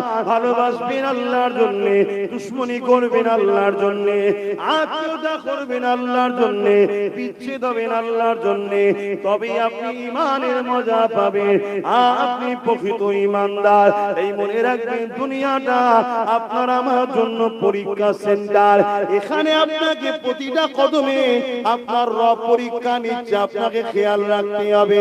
এই মুহূর্তটা এমন ভাবে কদম ফেললে হবে না যে কদমটা আল্লাহ পাক নারাজ হয়ে যায়, ওই কদম তুললে হবে না, ওখানে গেলে হবে না। কিন্তু দুঃখের বিষয়, আজ দুনিয়ার জমিনে সবল খারাপ হয়ে যাওয়ার জন্য আমার ঘরের যুব সমাজ স্রোতের মতো খারাপের দিকে চলে যাচ্ছে। এই জন্য আল্লাহ জানিয়ে দিল, ইয়া আইয়ুহাল্লাযীনা আমানুত্তাকুল্লাহ, হে বিশ্বাসী ঈমানদারেরা, তোমরা আমি আল্লাহকে ভয় কর, ওয়াকুনু মা'আস সাদিকিন, এবং সত্যবাদীদের অনুসরণ কর। এই সত্যবাদী কারা? ইহদিনাস সিরাতাল মুস্তাকিম, মুস্তাকিম যারা, মুস্তাকিম কারা? সিরাতাল্লাযীনা আন'আমতা আলাইহিম, যাদের উপরে আল্লাহ ইনাম দিয়েছে। আল্লাহ কাদের উপরে ইনাম দিয়েছে? মিনান নাবিয়িন ওয়াস সিদ্দিকিন ওয়াস শুহাদা ওয়াস সালিহিন। এই চার শ্রেণীকে আল্লাহ প্রিয় বন্ধু বলেছে, এদের দলভুক্ত হয়ে দুনিয়ার জমিনে থাকতে হবে। কেননা রাসূলুল্লাহ জানিয়ে দিলে আখিরি জামানাতে একটা সময় আসবে আমার উম্মতিরা বড়ই মার খাবে। মাইকের আওয়াজ বুঝছেন? আস্তে আমার আওয়াজ মাইকে বুঝছেন? কেন সময় কম, বলার পানি কথা অনেক সময়। আল্লাহ রাসূল বললেন একটা সময় আসবে এই জমিনের উপরে আমার উম্মতরা প্রচুর মার খাবে। সাহাবা হুজুররা জিজ্ঞেস করলেন, হুজুর আমার ভাইদের কি সংখ্যা কম হবে? মন দিয়ে শুনলেন। আল্লাহ নবী কিভাবে মার খাবে সেটাও বলে দিয়েছে। আল্লাহ নবী বলছেন ক্ষুধার্তরা খাবারের থালের উপরে যেভাবে ঝাঁপিয়ে পড়ে আমার উম্মতের উপরে একদল ঝাঁপিয়ে পড়বে। আমরা দেখছি না পুরো দেশ জুড়ে, আমার রাজ্য জুড়ে বিভিন্ন জায়গায় ভিড় মুসলমানকে পিটিয়ে পিটিয়ে মেরে ফেলেছে, দেখছেন না? দেখেন রাসূলুল্লাহর কথা মিলছে তো? মিলবে। সব মিশ হতে পারে, আমার রাসূলুল্লাহর কথা কখনো মিশ হবে না, কারণ নবীর মুখ কথা আল্লাহ। জোরে বলুন সুবহানাল্লাহ।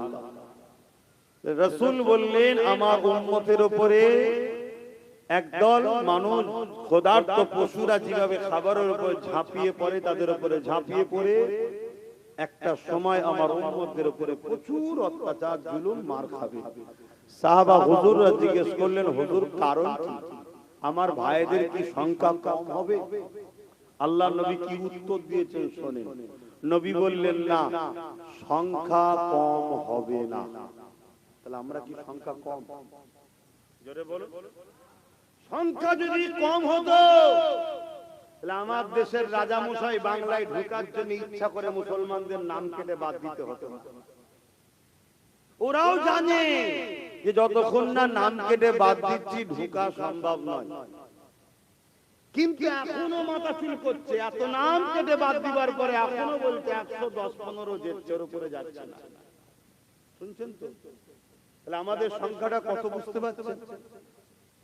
কিন্তু তারপরও মার খাচ্ছে কারা? কথা বলবেন তো?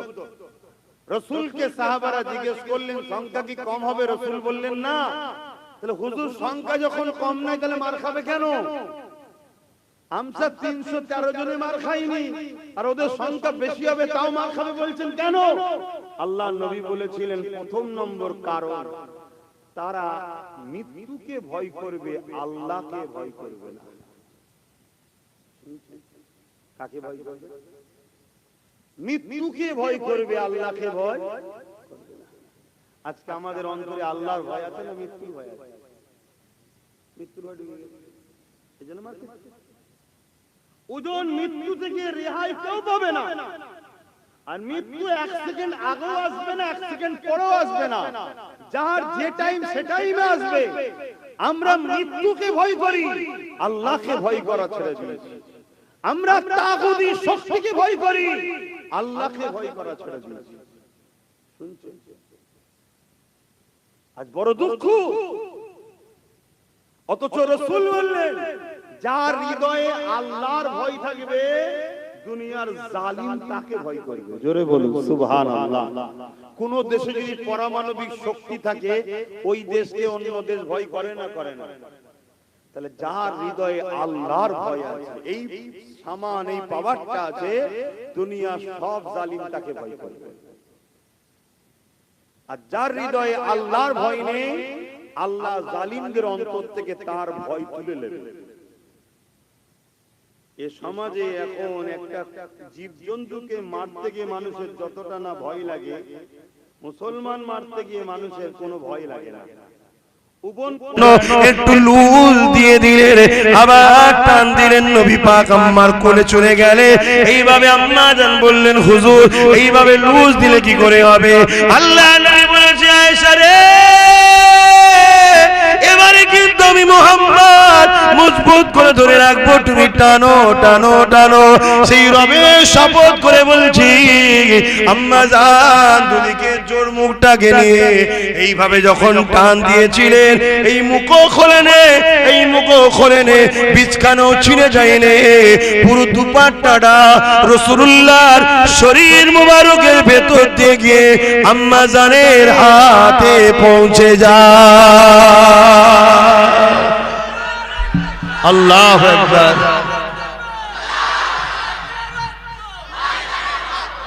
এই আলোটা শুনে, এই আলোচনাটা শুনে আপনারা খুশি হলেন না বেজার হলেন?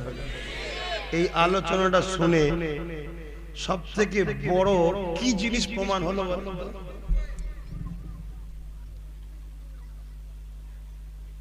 ভাবুন, সব থেকে বড় কি জিনিস প্রমাণ হলো?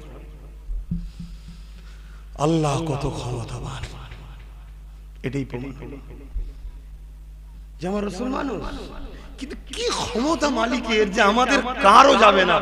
কিন্তু মুহাম্মদ রাসূলকে আল্লাহ এমন ভাবে বানিয়েছে যে একটা দুপাট্টা ভেতর দিয়ে পুরো চলে গেল, রাসূলুল্লাহর কাটলো না, দুপাট্টা ছিললো না, গাঁট একটা খুললো না, একটা মুখ ছেড়েও গেল না। হায় আমার আল্লাহ, তুমি কত মহান, জোরে বলুন সুবহানাল্লাহ। তাহলে প্রকৃত কুদরতটা কার বুঝা গেল? আল্লাহ। আল্লাহর কুদরতি পাওয়ারটাও জানার জন্য তো নবীর দেশে মোবারক হলেও তো মানুষকে শোনাতে হবে। কি গো, নবীকে চিনবেন না? নবী কেমন? এই যে আলো জ্বলছে, এখানেও আলো ওখানেও আলো, এর বিছখান দিয়ে তুমি হাত চালিয়ে যাচ্ছে, কাটছে। পুরো রাসূল ছিলেন নূর, তাই চলে যাচ্ছে, কাটে না। জোরে বলুন সুবহানাল্লাহ। সেই নবী পাককে চেনো, কবরে যাওয়ার পরে প্রশ্ন করা হবে নাকি চেনো? ইনি মুহাম্মদ রাসূল, ইনার সম্বন্ধে তোমার ধারণা কি ছিল? কিছু কথা আছে আমরা সমাজে বলি এটা পার্সোনাল ম্যাটার। ইংলিশ তো খুব বলো নাকি, পার্সোনাল ব্যাপার। নবী পাকের কিছু পার্সোনাল জিন্দেগি আছে, সেই কথাগুলো মাইকে বলাটাই সবচেয়ে বড় বিয়াদবি। নবী সংসার জীবনের মধ্যেও কিছু পার্সোনাল কথা আছে, আছে না? সেগুলো আছে, সেগুলো শরিয়াতে আছে, কিন্তু ওগুলো তোমরা পার্সোনাল জায়গায় কথা বলো। স্বামী স্ত্রী এক জায়গায় যখন হবে তখন এই কথাগুলো বলতে হয়। যদি বলেন আমরা জানবো কি করে, হুজুর না বললে সব হুজুর বলবে তুমি বই পড়ো, এই জন্য এলএম শিক্ষা করা ফরজ কেন বলেছে? তুমি পড়ো, সংসার করতে নেমে পড়েছো। তো স্বামী স্ত্রী যে কিভাবে, আমি আর বলতে পারছি না, আগাতে পারছি না, আপনারা বুঝতে পারছেন না? ওটা সব বইতে আছে, হাদিসে আছে, কিতাবে আছে। কেন? নবী আমাদের মডেল, কিন্তু ওটা ওয়াজে বলা যায় না। ওটা স্ত্রীর সামনে বলা যায়, আবার স্ত্রী স্বামীর সামনে বলা যায়, কেন? ওটা একেবারে আভ্যন্তরীণ লাইফের জিনিস। কিন্তু আজকাল বক্তা কিছু বেরিয়েছে, বাপ নাউজুবিল্লাহ, আমি কারো গীবত করছি না, তারা আমার রাসূলুল্লাহর ওই লাইফ গুলো কো জলসাই বলে আম সমাজের কাছে যখনই বলে কেউ ঠেলাঠেলি করে, হাসে। এইভাবে রাসূলকে এরাও কিন্তু ছোট করছে। ইবলিস আদম আলাইহিস সালামকে সিজদা করে না, এটা কিন্তু জাহিরি। ইবলিস আদম আলাইহিস সালামকে তাজিমি সিজদা করে না, এটা জাহিরি। ইবলিস কিন্তু অস্বীকার করেছিল নূরে মুহাম্মদকে। কেন? ফেরেশতাদেরকে জিজ্ঞাসা করা হলো সিজদা করলি কেন? ফেরেশতা বলছেন আদমের দিকে যখন তাকালাম, আদমের জিসমের ভেতর দিয়ে গিয়ে আমরা একটা নূর দেখেছিলাম, ওই নূরের ইশকে দিবানা হয়ে সিজদা করেছিলাম। জোরে বলুন সুবহানাল্লাহ। ওই নূরটা কে?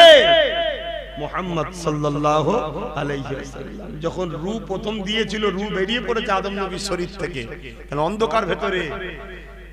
আদম আলাইহিস সালামের রূহ বেরিয়ে বলছেন আল্লাহ, ওর মধ্যে অন্ধকার, তো আমি যাব কি করে? অর্থাৎ পাইকারে বাসারিয়া তৈরি হয়ে গেছে, ওই আদম আলাইহিস সালামের জিসম মুবারক অন্ধকার, তো আমি থাকবো কি করে? তখন আমার আল্লাহ নূরে মুহাম্মদ সাল্লাল্লাহু আলাইহি ওয়াসাল্লামকে আদমের সিনাতে দিয়ে দিলেন, ওই নূরের আলো ভিতর আলোকিত হয়ে গেল। জোরে বলুন সুবহানাল্লাহ। তারপরে রূহকে দিয়েছে, রূহ আর বেরোতে চাই না। আল্লাহ, প্রেমে পড়ে গেছি মুহাম্মদ রাসূলের নূর মুবারকের। জোরে বলুন সুবহানাল্লাহ। তাহলে এই যে রসুলের বাহ্যিকটা নিয়ে বলার উদ্দেশ্য করে কিন্তু মূলত রসুলকেই ছোট করার একটা পরিকল্পনা প্ল্যান। জানি না আপনারা আমার আলোচনাকে কোন নজরে নিচ্ছেন।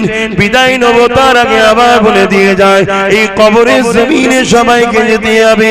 মিনহা খালাকনাকুম ওয়া ফিহা নুঈদুকুম ওয়া মিনহা নুখরিজুকুম তারাতান উখরা। মাটি তো দিয়ে চলে আসবে, 40 কদম পরেতে সওয়াল জবাব হয়ে যাবে।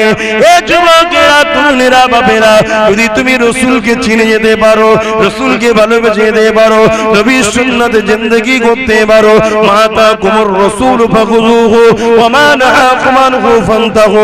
রাসূল যা আদেশ করেছে মেনে নাও, নবী যা নিষেধ করেছে ছেড়ে দাও। এ যুবকেরা, তরুণেরা, বাপেরা, যারা আদেশ মানবো, যার নিষেধ মানবো, তাকেই যদি না চিনলাম কি করে মানবো? কারণ আম্মা জান আয়েশা সিদ্দিকা রাদিয়াল্লাহু তাআলা আনহা বলে, কানা খুলুকুল্লাহুল কোরআন।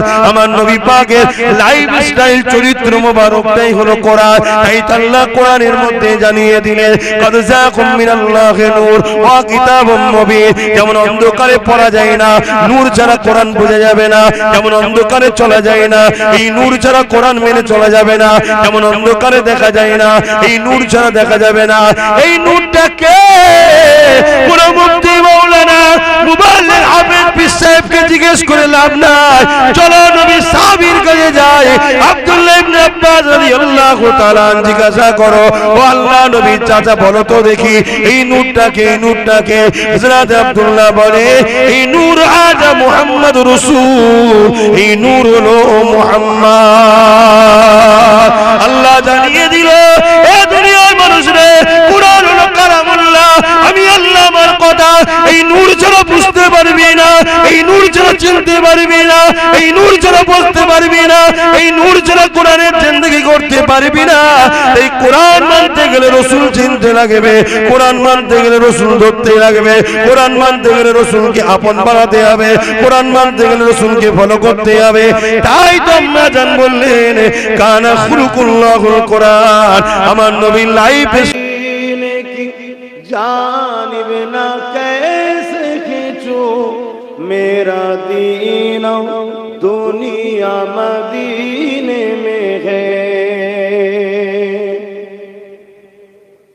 अर्ज़ अज़ीम पे जिसका बड़ी शान है,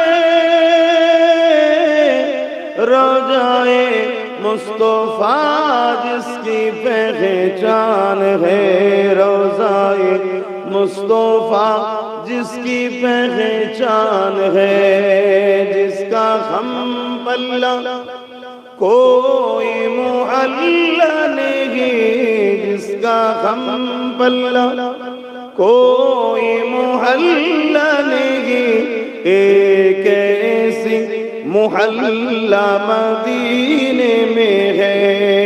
अल्लाहुम्मा सल्ली अला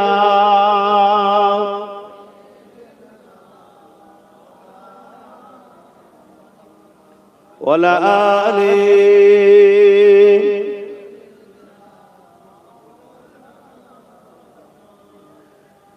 ये शहर मुस्तफा है, मदीना करीम है, सबको निभा रहा है। मदीना करीम है, शहर मुस्तफा है, मदीना करीम है, सबको निभा रहा है। मदीना करीम है, क्यों न एक करीम है, क्यों न एक करीम है, आका करीम है। मेरी उल्फत मदीने से यूं ही नहीं, मेरे आका का रोज़ा मदीने में है। मैं मदीने की जानिब न कैसे खींचो मेरा दीन दुनिया मदीने में है। अल्लाहुम्मा सल्ली अला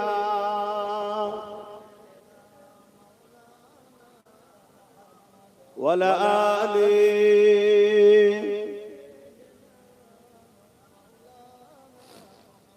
কালেমে লা ইলাহা ইল্লাল্লাহ লা ইলাহা ইল্লাল্লাহ লা ইলাহা লা ইলাহা ইল্লাল্লাহ মুহাম্মাদুর রাসূলুল্লাহ আল্লাহুম্মা সাল্লি আলা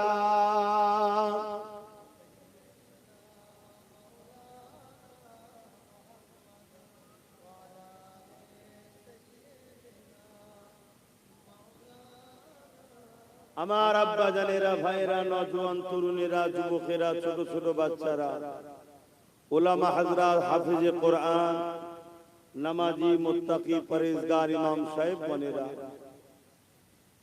দূর দূরান্তে অবস্থিত আমাদেরই সকলের আম্মা ও বোনেরা, সময় বড় কম, তাই লম্বা চওড়া ভূমিকা নয়, মূল জায়গায় চলে আসি। আল্লাহ দরবারে একবার শুকরিয়া আদায় করি। আল্লাহ আমাদেরকে ইসলাম ধর্মের অনুসারী করেছেন, কোরআনের মতো কিতাবকে গাইড বুক হিসাবে পাঠিয়েছেন, দোনো জাহানের সুলতান, নবীদের নবী মুহাম্মদ আরবি সাল্লাল্লাহু আলাইহি ওয়াসাল্লামের উম্মত উম্মতি করেছেন। তাই সকলে জবান খুলে বলি আলহামদুলিল্লাহ। ভাইরা আমার, এই পৃথিবীতে আরো হাজারো ধর্ম আছে, যার যেটা পছন্দ, যার যেটা বিশ্বাস, যার যেটা আস্থা, যার যেটা ভালোবাসা তার কাছে। আমি কোন ধর্মের পক্ষে বিপক্ষে বলার কোনো ইন্টারেস্ট রাখি না, আর বলতে আসিও না। আমি এসেছি আমার দিনের পক্ষে, আমার দিনের দুশমনদের বিরুদ্ধে। আমার লড়াই ওপেন বলছি, কোন হিন্দু, দলিত, আদিবাসী, সাঁওতাল, বাগদি, খ্রিস্টান, মতুয়া কারো বিরুদ্ধে আমার লড়াই নয়। আমার লড়াই সন্ত্রাস, জালিম, অত্যাচারী, সমাজ বিরোধী মানবরূপী কিছু পশু আছে, তাদের বিরুদ্ধে আমার লড়াই। তাদের কি ধর্ম আমি জানি না, এতটুকু জানি তারা মানব সুরাতে পশু, তারা মনুষ্যত্বের নামে কলঙ্ক। ইসলাম তাদের বিরুদ্ধে যুগে যুগে লড়াই করেছে, আজও আমি লড়াই করি। আমার সমাজ, আমার জাতিকে ওরকম মানুষ হওয়া থেকে দূরে থাকা এবং ওদের সহবত থেকে দূরে থাকার বোঝাবার চেষ্টা করি। একেবারে সংক্ষেপ সময়, তাই এক কথাই ভূমিকা দিয়ে দিলাম। মনে রাখবেন, আমরা বাপ আদম, মা হাওয়ার সন্তান। মুসলমান হোক, হিন্দু হোক, আদিবাসী হোক, যেই হোক, প্রত্যেকটা মানুষের প্রথম বাবার নাম হচ্ছে আদম, আর প্রথম মায়ের নাম হচ্ছে হাওয়া। এই দিক দিয়ে আমরা সবাই কিন্তু মানুষ্য জাতি, ভাই বোন, কেউ আমাদের পর নয়, সব আপন। কিন্তু আমরা তাওহীদের বিশ্বাসী, রিসালাতের বিশ্বাসী। তাই আমার ধর্ম, আমার উৎসব আমার কাছে, যার পছন্দ তার ধর্ম, তার উৎসব তার কাছে। বাকি সব জায়গাতে আমরা প্রতিটা মানবপ্রেমী মানুষ একে অপরকে সহযোগিতা করব, এটাই হযরত নবী মুহাম্মদ সাল্লাল্লাহু আলাইহি ওয়াসাল্লাম শিক্ষা দিয়েছে। এটার নাম ইসলাম। জোরে বলুন সুবহানাল্লাহ। আমরা কিছু মানুষ বহুত প্ল্যান মাফিক উম্মতে মুহাম্মাদীকে ইসলামের একটা বড় অংশ থেকে দূরে সরিয়ে দিয়েছে। ইসলাম দুটো পার্টির উপরে দাঁড়িয়ে আছে। এই যে আস্তে আস্তে দেখছিলাম রেল লাইন, দেখবেন দুটো পার্টি বিছানো আছে, তার উপর দিয়ে রেলগাড়িটা যায়। ইসলাম নামক গাড়িটা যায় দুটো পার্টির উপর দিয়ে। কোরআন তার প্রমাণ দিচ্ছে, তা'মুরুনা বিল মা'রুফ ওয়া তানহাউনা আনিল মুনকার। একটা পার্টির নাম হচ্ছে ভালো কাজ করো, ভালো কাজের প্রতিষ্ঠিত করো। আর একটা পার্টির নাম হচ্ছে অন্যায় করো না, অন্যায়কে মিটিয়ে দাও। তাহলে ইসলাম শুধু ভালো কাজ করব এটুকু করে সীমাবদ্ধ নয়। একদিকে যেমন ভালো কাজ করো, করতে হবে, করা প্রতিষ্ঠিত করো, অপর দিকে অন্যায়কে মিটাবার নাম ইসলাম। জোরে বলুন সুবহানাল্লাহ।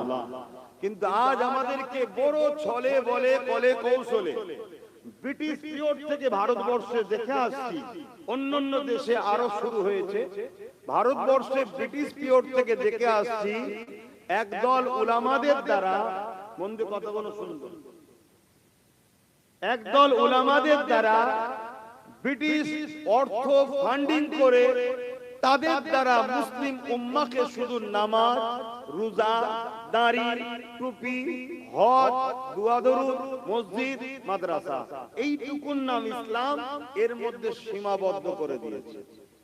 এটা একটা প্ল্যান, যাতে করে মুসলিম সমাজ প্রতিবাদী মেন্টালিটি যেন ভুলে যায়, জুলুমের বিরুদ্ধে মেন্টালিটি যেন ভুলে যায়, এদের যেন প্যারালাইসিস রোগী টাইপের হয়ে থাকে, বেঁচে থাকবে একটা জ্যান্ত লাশ, টাইমে টাইমে শুধু খাবার টাইমে কিছু খাইয়ে দেবে, গাল হাত করে খেয়ে নেবে, পড়ে থাকবে। এই ধরনের একটা সমাজের বুকে ইসলামের অনুসারীদের ঘরে বড় প্ল্যান মাফিক আমাদের ঘরে বানিয়েছে তথাকথিত, সবাই নয়, তথাকথিত ব্রিটিশদের অর্থে পরিচালিত একদল উলামা, দাবিদার, মুনাফিক মুসলমান। আজও সেই ধারাবাহিকতা কিন্তু চলে আসছে। কেন? একটা কথাই আছে, মুসলিম হলো বীরের জাত। এরা যদি কখনো খেপেছে, কত বড় বড় সাম্রাজ্য, পারস্য, রোম, কেসরা, কাইসার, হিটলার, চিঙ্গিস খান, হতভাগা আকবর, ব্রিটিশ, সব হুকুমত তখনই শেষ হয়েছে যখন এজাজ জেগেছে। আর এজাজ যখন ঘুমিয়েছে, তখন পকেট মাররাও নিজেকে হিরো বানিয়ে সমাজে ঘুরে বেরিয়েছে। এজন্য এজাজকে সর্বসময় ট্রেনিং দাও মসজিদের কথা, মাদ্রাসার কথা, রোজার কথা, দাড়ি রাখো, টুপি পরো, হজ করো, এগুলো করো। কিন্তু আমরা ভুলে গেছি এগুলো ইসলামের মধ্যে আছে, অস্বীকার করছি না, কিন্তু এগুলো ব্যক্তি জীবনের জন্য। নামাজ ব্যক্তি জীবনের কল্যাণ, রোজা ব্যক্তি জীবনের কল্যাণ, দাড়ি ব্যক্তিগত সুন্নাত, টুপি ব্যক্তি জীবনের সুন্নাত, হজ ব্যক্তি জীবনের কামিয়াবি। কিন্তু ইসলাম শুধু ব্যক্তি জীবন নিয়ে নয়, ইসলাম তাইলটাই হলো কোরআন। নবী নবী নবী করো, নবী নবী নবী করো, হাসরে তার ফায়দা পাবে। নবী ছেড়ে যায় করো না কেন, দুনিয়া আখিরাত বরবাদ হয়ে যাবে। ছোট হুজুর এমনি নবী নবী করেনে, দাদা হুজুর এমনি নবী নবী করেনে, খাজা হুজুর এমনি নবী নবী করেনে। সব হুজুর ছেড়ে দিলাম, আদবের সাথে সম্মান করলাম। আমার নবী সাহাবারাও নবী নবী করেছে।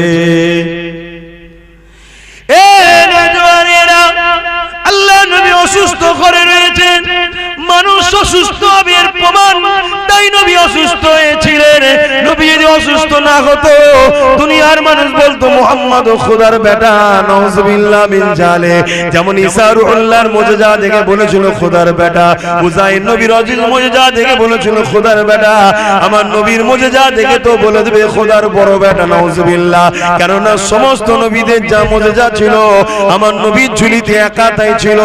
সমস্ত নবী যা পাওয়ার পেয়েছে মুহাম্মাদের ঝুলি থেকে পেয়েছে। তাহলে আমার নবী যদি বিমান না হতো, তাহলে দুনিয়ার মানুষ আমার নবীকে ভুল বুঝতো। এই নবীর বিমার হবে, এটা মানুষের বৈশিষ্ট্য। নবী পাকে যদি আব্বা আম্মা না থাকতো, দুনিয়ার মানুষ ভুল বুঝে নিত। নবী চাঁদ টুকরা করে দিয়েছে, নবী সূর্যকে তুলে দিয়েছে, নবী মরা মানুষকে জিন্দা করে দিয়েছে। এই যুবকরা শুনে রেখে দাও, এই জন্য আল্লাহ নবীর আব্বা আম্মা রেখেছে। কিন্তু আমার আল্লাহ যদি বিনা পাপে কুদরতি ক্ষমতা, কোন পুরুষের স্পর্শ ছাড়া, শরীরে সিমেন্ট না দিয়ে, মায়ের রেহেমে কোন পবিত্র পানি না দিয়ে যদি ঈসা রুহুল্লাহকে আল্লাহ বানাতে পারে, সেই আল্লাহ কেন মুহাম্মদকে পারবে না? তার বাপ মা থাকবে কিন্তু নূর থেকে হবে। কেন আল্লাহ পারে না? যে আল্লাহ আদমের বাপ রাখেনে, মা রাখেনে, আল্লাহ পাক তৈরি করতে পারলো। যে আল্লাহ পাক কেমন করে মা হাওয়ার কোন মা রাখেনে, আদমের বাদিকের পাজরের হাড় থেকে, কোনো মানুষের শরীরের বীর্য দিয়ে নয়, কোনো মানুষের শরীরের নুতফা দিয়ে নয়, সেই আল্লাহ কেন পারবে না? মুহাম্মদ রাসূলের বাপ মা থাকবে দুনিয়ার মানুষকে বুঝাবার জন্য, এই দুনিয়ার মানুষ আমার নবীকে ভুল না বুঝে না মুহাম্মদ খোদা ছিল বা খোদার বেটা বা খোদা নেমে এসেছে এমন কিছু না বুঝতে পারে। এই আগে থেকে দুনিয়ার মানুষের উপকারের জন্য আল্লাহ আমার নবীর আব্বা আম্মা রেখেছে, কিন্তু আমার নবীকে আল্লাহ পাক পবিত্র করে পাঠিয়েছে। তাই তো আম্মা আমিনা বলে, দুনিয়ার মেয়েদের যখন পেটে বাচ্চা হয়, ওই মা গুলো পেটে যন্ত্রণা ব্যথা হয়, ওই মায়েদের পেট গুলো বড় হয়। আমি আমিনার পেট কিন্তু বড় হয়নি। দুনিয়ায় যখন মায়েদের বাচ্চা হয়, ওই মা গুলো নাপাকি হয়ে যায়, কষ্ট পায়, রক্ত বেরোয়। আমি আমিনা যখন বাচ্চা হবে, আমি আমিনা বুঝতেই পারলাম না, ঘুমিয়ে বললাম, হঠাৎ করে শরীরটা ঝাঁকুনি হলো। আমি আমিনা চোখটা খুললাম, দেখলাম আমার শরীরটা হঠাৎ নূর নূর হয়ে গেছে। কোথায় থেকে নূর? যিনি আসা তিনি তাশরীফ নিয়ে চলে এসেছে, অর্থাৎ নবী পাক চলে এসেছে, তার শরীরে নূর বেরোতে লাগছে। ভেবে চিন্তে দেখুন তো, দুনিয়ায় কোনো মায়ের বাচ্চা হবে আর মা বুঝতে পারবে না, ঘুমাবে না, হতে পারে কি যন্ত্রণা, কি বেদনা, মানুষ মারা পর্যন্ত যায় যন্ত্রণায়। এই যুবক শুনে রেখে দাও, আকীদা ঠিক করো, রাসূলকে আমাদের মতো করে ফেলো না গো। নবীকে নিয়ে দুনিয়ার সমস্ত শয়তানদের একমত, নবীকে নিয়ে বিভ্রান্ত করা, তৈরি করার চেষ্টা, কিন্তু আমরা নবীকে সেইভাবে মানবো যেভাবে সাহাবা হুজুররা মেনেছে। আল্লাহ নবীকে সাহাবারা কেমন ভাবে মেনেছে? আল্লাহ নবী এমন করে হজ করতে গেছে, হজ করতে গিয়ে কাবায় গেছে, কাবা থেকে আরাফাতে গেছে, আরাফাতে থেকে এমন করে কুরবানি দিয়েছে, কুরবানি দিয়ে চলে গেছে। দিবার পরে নবী আমার দাঁড়িয়ে দাঁড়িয়ে বলতে লেগেছে, এ দুনিয়ার মানুষ বলো তো দেখি, ওই শহরটার নাম কি যেখান থেকে নবী গেছে? মক্কা। সাহাবারা শোনার পরও চুপ। আল্লাহ নবী বললেন, বলো তো দেখি আজকে কি বার, আজকে কি দিন? সবাই জানার পরও চুপ, কারণ কুরবানি দিয়েছে, মাথা মুন্ডন করেছে, সবাই তো জানে এটা কোন দিন কোন বার, কিন্তু বলেন কেননা সাহাবাদেরকে জিজ্ঞাসা করা হয়েছিল, ও নবী সাহাবারা জানার পরে কেন বললে না? কেন বললাম না? শোনো, আমরা বলতাম মক্কা, নবী যদি বলতো না মক্কা নয়, আজ থেকে ওটা নূরপুর হবে, তাই ওটা নূরপুর হয়ে যেত। নবী যদি বলতো আজকে 10ই জিলহজ নয়, আজ থেকে এটা 10ই মুহররম, তাই হতো। আমার নবীর কি ইরাদা ছিল আমরা জানি না, তাই আমরা চুপ ছিলাম। কেন? আমাদের কথাটা যদি নবীর কথার সঙ্গে টক্কর হয়ে যেত, বিয়াদবির ভয় ছিল তাদের মধ্যে, এত বড় বিয়াদবির ভয়। আজ আমরা বক্তারা নবীর সামনে কথা বলতে গেলে কিভাবে বলতে হবে সেটাই বুঝতে পারছি না। তাই বলে দিয়ে যায়, ঈমানটাকে বাঁচাবার জন্য আমার মুজাদ্দিদ জামানের খলিফা এবং আওলাদ মেজো হুজুরের কিতাব পড়ো, কিতাব পড়ুন। আপনারা পড়ুন, আপনারা পড়েন না বলে খুব সমস্যা। দাদা হুজুরের অনেক খলিফাদের কিতাব লেখা আছে, আর মুফতি আজম মেজো হুজুরের কিতাব আছে, পড়ুন। আম্মা জান আমিনা বলেন, আমার বাচ্চা দুনিয়ায় আসছে, একটু বলে দিই এটা কি গো, সময় হয়ে গেছে, এটা একটু বলে দিই, তারপরে আজান দেবে, ওখানে দোয়া করে দেবো। যখনই আমার বাচ্চা দুনিয়া আসবে, অন্য বাচ্চারা দুনিয়া আসলে কি হয়েছে? বাচ্চার গায়ে নাপাক রক্ত লেগেছিল। আমার রাসূলুল্লাহ বলে, আমিনা বলে, আমার রাসূলুল্লাহর গায়ে রক্ত নোংরা লেগেছিল না। অন্য দুনিয়ায় বাচ্চা এলে মায়ের নবীর সঙ্গে বাচ্চা নবীর কানেকশন রয়েছে। কি গো, তোমাদের ঘরে বাচ্চা নেই? ছিল না? ছিল না, থাকলে বাচ্চা মরে যাবে। কি আম্মা আমিনা বলে, আমার বাচ্চার সঙ্গে কোনো কানেকশন ছিল না। আল্লাহু আলাম, আল্লাহ ভালো জানে কেন সারা রাত জাগিয়ে আল্লাহ আমিনাকে শোবে সাদেকের সময় ঘুম পড়িয়ে দিল। আল্লাহ ভালো জানে কিভাবে যে দুনিয়ায় এসেছে, আল্লাহ ভালো জানে। তবে এতটুকু শুনে রেখে দাও, বাপ আদমেরও নবী মুহাম্মদ রাসূল, ঈসা রুহুল্লাহর নবী মুহাম্মদ রাসূল, আম্মা হাওয়া জানের নবী মুহাম্মদ রাসূল, মুসা কালিমুল্লাহর নবী মুহাম্মদ রাসূল, সমস্ত মখলুকাতের নবী মুহাম্মদ রাসূল। আল্লাহর পরে তিনা সৃষ্টি কায়নাতের মধ্যে সব থেকে সম্মানীয় হলো মুহাম্মাদুর রাসূল। কত সম্মান! জনসভা হলে হিন্দু মুসলমান সবাইকে বুঝাতাম এটা ধর্মসভাতে। এখন আমার মুসলমানকে শুধু বলবো, কেন হুজুর হিসেবে এসেছি, নেতা হিসেবে না। যদি বলেন হুজুর তাহলে রাজনীতির কথা বলছেন কেন? হুজুরেরই কাজ তার মুরিদদেরকে রাজনীতি শেখানো। কেন রাজনীতি করা হালাল, দুর্নীতি করা হারাম। যদি রাজনীতির নামে দুর্নীতি হয়, শোষণ নীতি হয়, আমার মুরিদগুলো জাহান্নামে চলে যাবে। মানে ভাই বাপ মার কথা বলছি রে বাবা, দাদা হুজুর আমার কওমের মানুষ, আমার নবীর উম্মত। রাজনীতি কাকে বলে আর দুর্নীতি কাকে বলে এটা শিখাবে কারা? হুজুররা, মুলি সাহেবরাই শিখাবে তো, তাই তো নাকি? না হয় রাজনীতির নামে রাজনীতি করতে গেছে ঝান্ডা হাতে ধরিয়ে দিয়েছে, দিয়ে বলছে ধর্ম যার যার উৎসব সভা, ধর্ম যার যার উৎসব সভা। আজকে আবার দেখছিলাম, কই গো মাওলানা সাহেব, ওঠো নমস্কার করো, দেখলেন না? তা আমি তো শিখাবো, আমি তো শিখাবো রাজনীতি করতে নেবে যেমন আল্লাহ আকবার বলবি না, নমস্কারও বলবি না।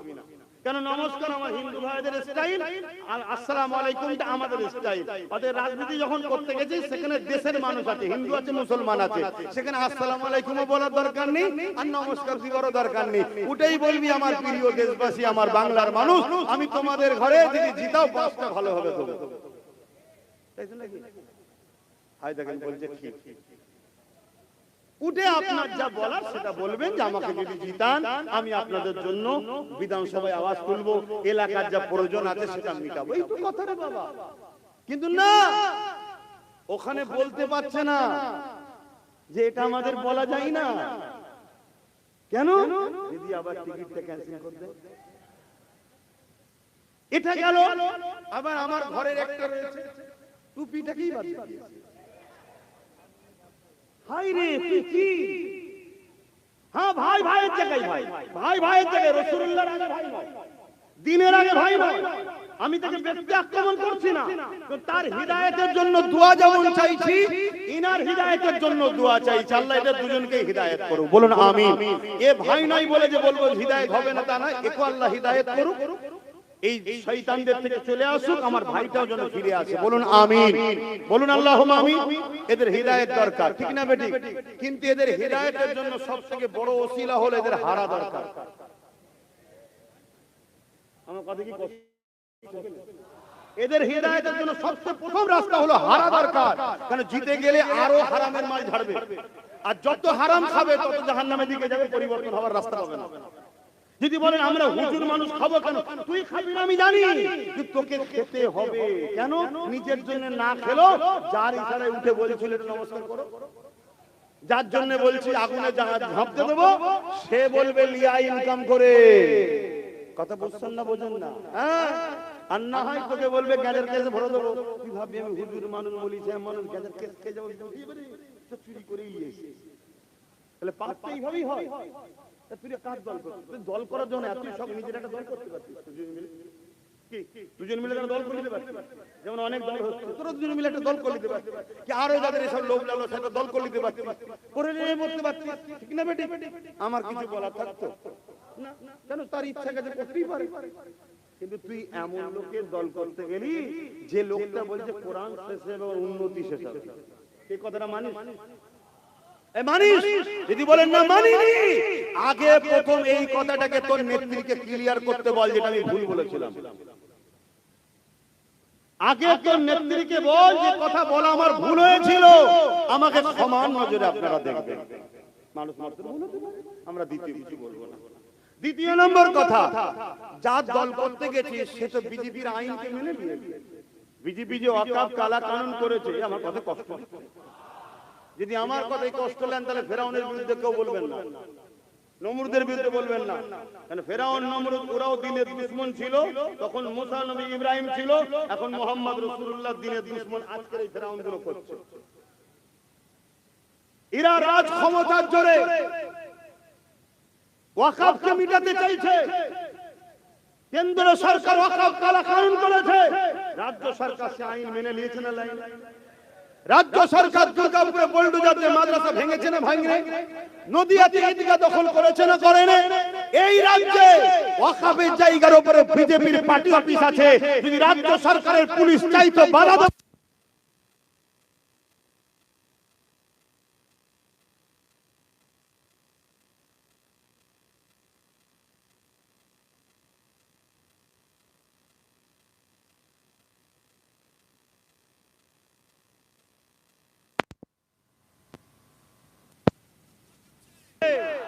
রাগ হলে আমার উপরে রাগ দেখিয়ে লাভ নাই। তুমি যদি তোমার দাদা দিদির দলকে ভালোবাসো আর তার বিরুদ্ধে বললে যদি তোমার রাগ হয়, তাহলে আমি আমার কোরআনকে ভালোবাসি, আমার কোরআনের বিরুদ্ধে যে বলবে তার উপরে রাগ হবে। তুমি যদি তোমার দাদা দিদির দলকে ভালোবাসো, তাদের বিরুদ্ধে বললে যদি তোমার রাগ হয়, আমি আমার ওয়াকফ মসজিদ মাদ্রাসা কবরস্থানকে ভালোবাসি, তার বিরুদ্ধে যে করবে তার উপরে আমার রাগ হয়। কোন এমন মুসলমান আছে যে কোরআনের দুশমনকে ভালোবাসে, কোরআনের বিরুদ্ধে গিয়ে তারপরে সে বলবে আমি ঈমানদার আছি? খুব সাবধান হন। এদের জন্য দোয়া করি, আল্লাহ এদেরকে হেদায়েত করো, বলুন আল্লাহুম্মা আমিন। এদের প্রথম স্টপেজ হচ্ছে এদের হারা দরকার। তাই যদি এদেরকে কেউ ভালোবাসেন, এদের চাহানেওয়ালা আলেম উলামা মাননেওয়ালাও যদি কেউ আমার কথা শুনে থাকেন, যদি বাঁচতে চান সর্বপ্রথম এদেরকে হারান। না হয় আগামী দিন এদের দ্বারা, যেমন এক মাওলানার দ্বারা মদের বিলে সই করিয়েছে, জানেন তো নাকি? সে বেচারি একটা সময় কিন্তু ভালো ছিল, কিন্তু এর পাল্লাই পরে খারাপ হয়ে গেছে, সঙ্গ দোষ। শুনছেন তো নাকি? সেই মৌলী সাহেব আজকে খারাপ হয়ে গেল। তা এরা যদি যেতে, এদের দ্বারা তো এরকম অনেক নোংরা কাজ করিয়ে নেবে। তাই ইসলামকে যদি ভালোবাসেন, দ্বীনকে যদি ভালোবাসেন এবং এদেরকেও যদি ভালোবাসেন, প্রথম কথা হলো এদের হারা দরকার। তাহলে আল্লাহ হয়তো এরা যখন হেরে যাবে, এদের কাজ দল গুরুত্ব দেবে না, আর দেবে না। একটা শুধু মজা লিবার জন্য নিয়েছে, থাকে না, সেটা চুষে লাও। এর আগে আমাদের পরিবারে আরো অনেকের মজা লিয়েছিল না, এখন তাকেই গাল দিচ্ছে, কেন চুষা হয়ে গেছে। এখন এদের থেকে একটু নিতে চাইছে, যখন দেখবেন হেরে গেছে বলবে হ্যাঁ এইসব ভেড়াগুলোকে কি করতে নিয়েছিলি, বাদ দে বাদ দে বাদ দে বাদ দে। তখন এই বেচারিগুলো আবার সেই বাবারা বাবারা করতে করতে চলে আসবে আমাদের মঞ্চে। তাহলে এদের হারা দরকার আছে না? তাহলে আমি কেন দুশমন? এক কথা বলছি, আমি তাদের ভালো চাইছি। ভাই দেখেন ভালো সুযোগ নেই না, ভালো কথা বলতে নেই। আরে ওসব নাচ গানের কথা ছাড়ো না, কথা তো করে ফেলেছে, কি করা যাবে? সব মলি সাহেব মানুষের ডিপে ঢোকে, ওসব কথা বাদ হয়ে গেছে, কি করা যাবে? ওর থেকেও ভয়ানক ভয়ানক কাজ হয়ে যাবে। আল্লাহ হিফাজত করুন, বলুন আল্লাহুম্মা আমিন। তো যাই হোক, সময় তো কম, একটু সালাম দিয়ে এসআইআর নিয়ে একটা কথা বলবো। কেন এসআইআর নিয়ে মানুষ টেনশনে আছে, তাই তো নাকি? একটা কথা বলবো, একটু সালাম দেন। ইয়া নবী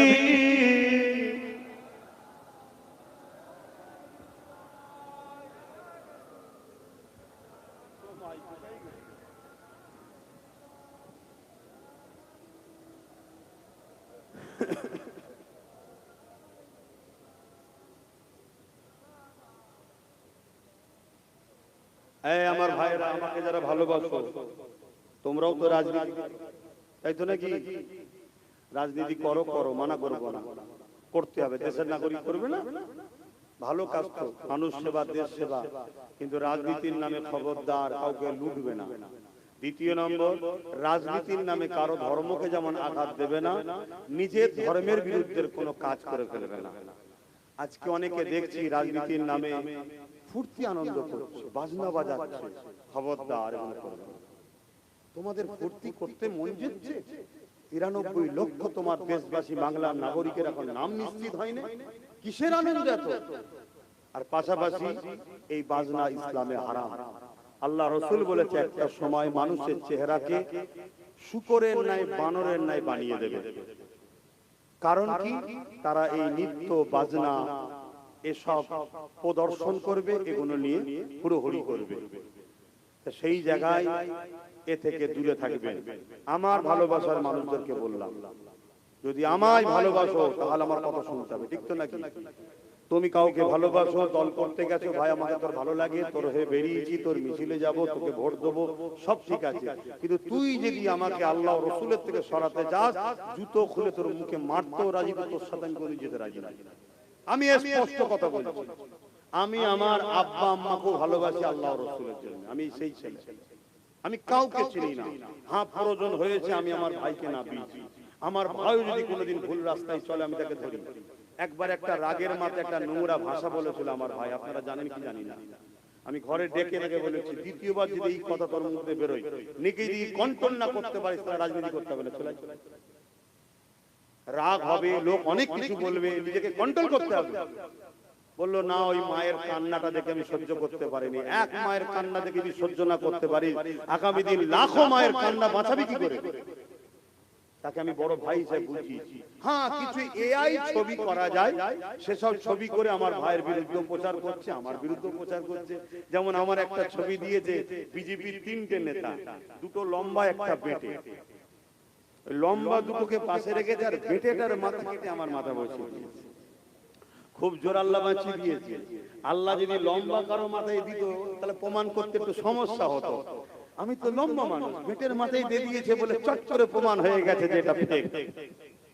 খোদা কিভাবে বাঁচাতে দেখছে। এইরকম দ্বারা অনেক কিছু এআই করা যায়। 30 সেকেন্ডের বক্তব্য আমার ছেড়েছে, এগুলো আলাদা জিনিস ভাই। কিন্তু হ্যাঁ, যদি অন্যের দেখা দেখি কেউ এই রাজনীতির নামে অন্য কোন ধর্মকে আঘাত দাও বা অন্য কোন ধর্মের উৎসবকে নিজের কালচারের মধ্যে নিয়ে আসো, আমার ভালোবাসার মানুষদের বলবে এটা অন্যায় হচ্ছে, এটা ড্রামা, নাটক, নাটক করা উচিত নয়। মানুষের সঙ্গে ধোঁকা দিও না। তোমার কোনো কিছু নাই, তুমি মন্দিরে চলে গেলে, তুমি মন্দিরে কেন গেলে? তুমি কখনো গেছো না? তাহলে ভোটের সময় গেলে কেন? না, হিন্দু ভাইরা যদি এইটা মনে করে আমায় ভোট দেয়, তাহলে হিন্দু ভাইদের ধোঁকা দিলে তুমি কি ভোট লিবার জন্য তার কাছে গেছো? ঠিক তেমনই কোন অমুসলিম যদি মসজিদে চলে আসে, ভাই কোনোদিন এসেছো না? এসেনি। আসলে কেন? না, মুসলমানরা যদি ভোটটা দেয় তাহলে তুমি আমার মুসলিম ভাইকে মসজিদ দেখিয়ে বোকা বানাবো। এই নাটকটা করা উচিত না। তোমার ধর্ম, তোমার উৎসব তোমার কাছে, আমি দেশ সেবা করতে নেমেছি ভাই, আমাকে যদি সুযোগ দাও আমি তোমাদের জন্য বিধানসভায় লড়বো। যেমন আমাদের চেয়ারম্যান নওশাদ সিদ্দিকী, সে 5টা বছর ভাঙড়ের মানুষের জন্য, বাকি 15টা কি বলে 11টা বছর জানা হয়েছে, এই 4 বছরে তার 10 গুণ বেশি ভাঙড়ে হয়েছে। 100 কোটি টাকার উপরে খরচ হয়েছে বলছে, শুনছেন তো নাকি? বাকি 10 বছর হয়নি কেন? কথা মাথায় ঢুকছে? এরকম যদি কেউ ভালো কাজ করতে চায় করো, অসুবিধা নেই, ইসলামের নিষেধ নাই, কিন্তু রাজনীতির নামে জানো খবরদার এমন কোন কাজ না হয় যেটা অন্য ধর্মের উপরে আঘাত দিয়ে ফেললেন বা নিজেরও ধর্ম বিরোধী কোনো কাজ করে ফেললেন, এমন কাজে জড়াবেন না। এটা এই বলা শিখাবার রাইট আমার আছে না? না, এটা আছে বাপ, তাই আমি শিখাচ্ছি। এ নবী সালাম, ইয়া রাসূল সালাম, ইয়া হাবিব সালাম, সালাবাতুল্লাহ পড়িল আল্লাহ আরবা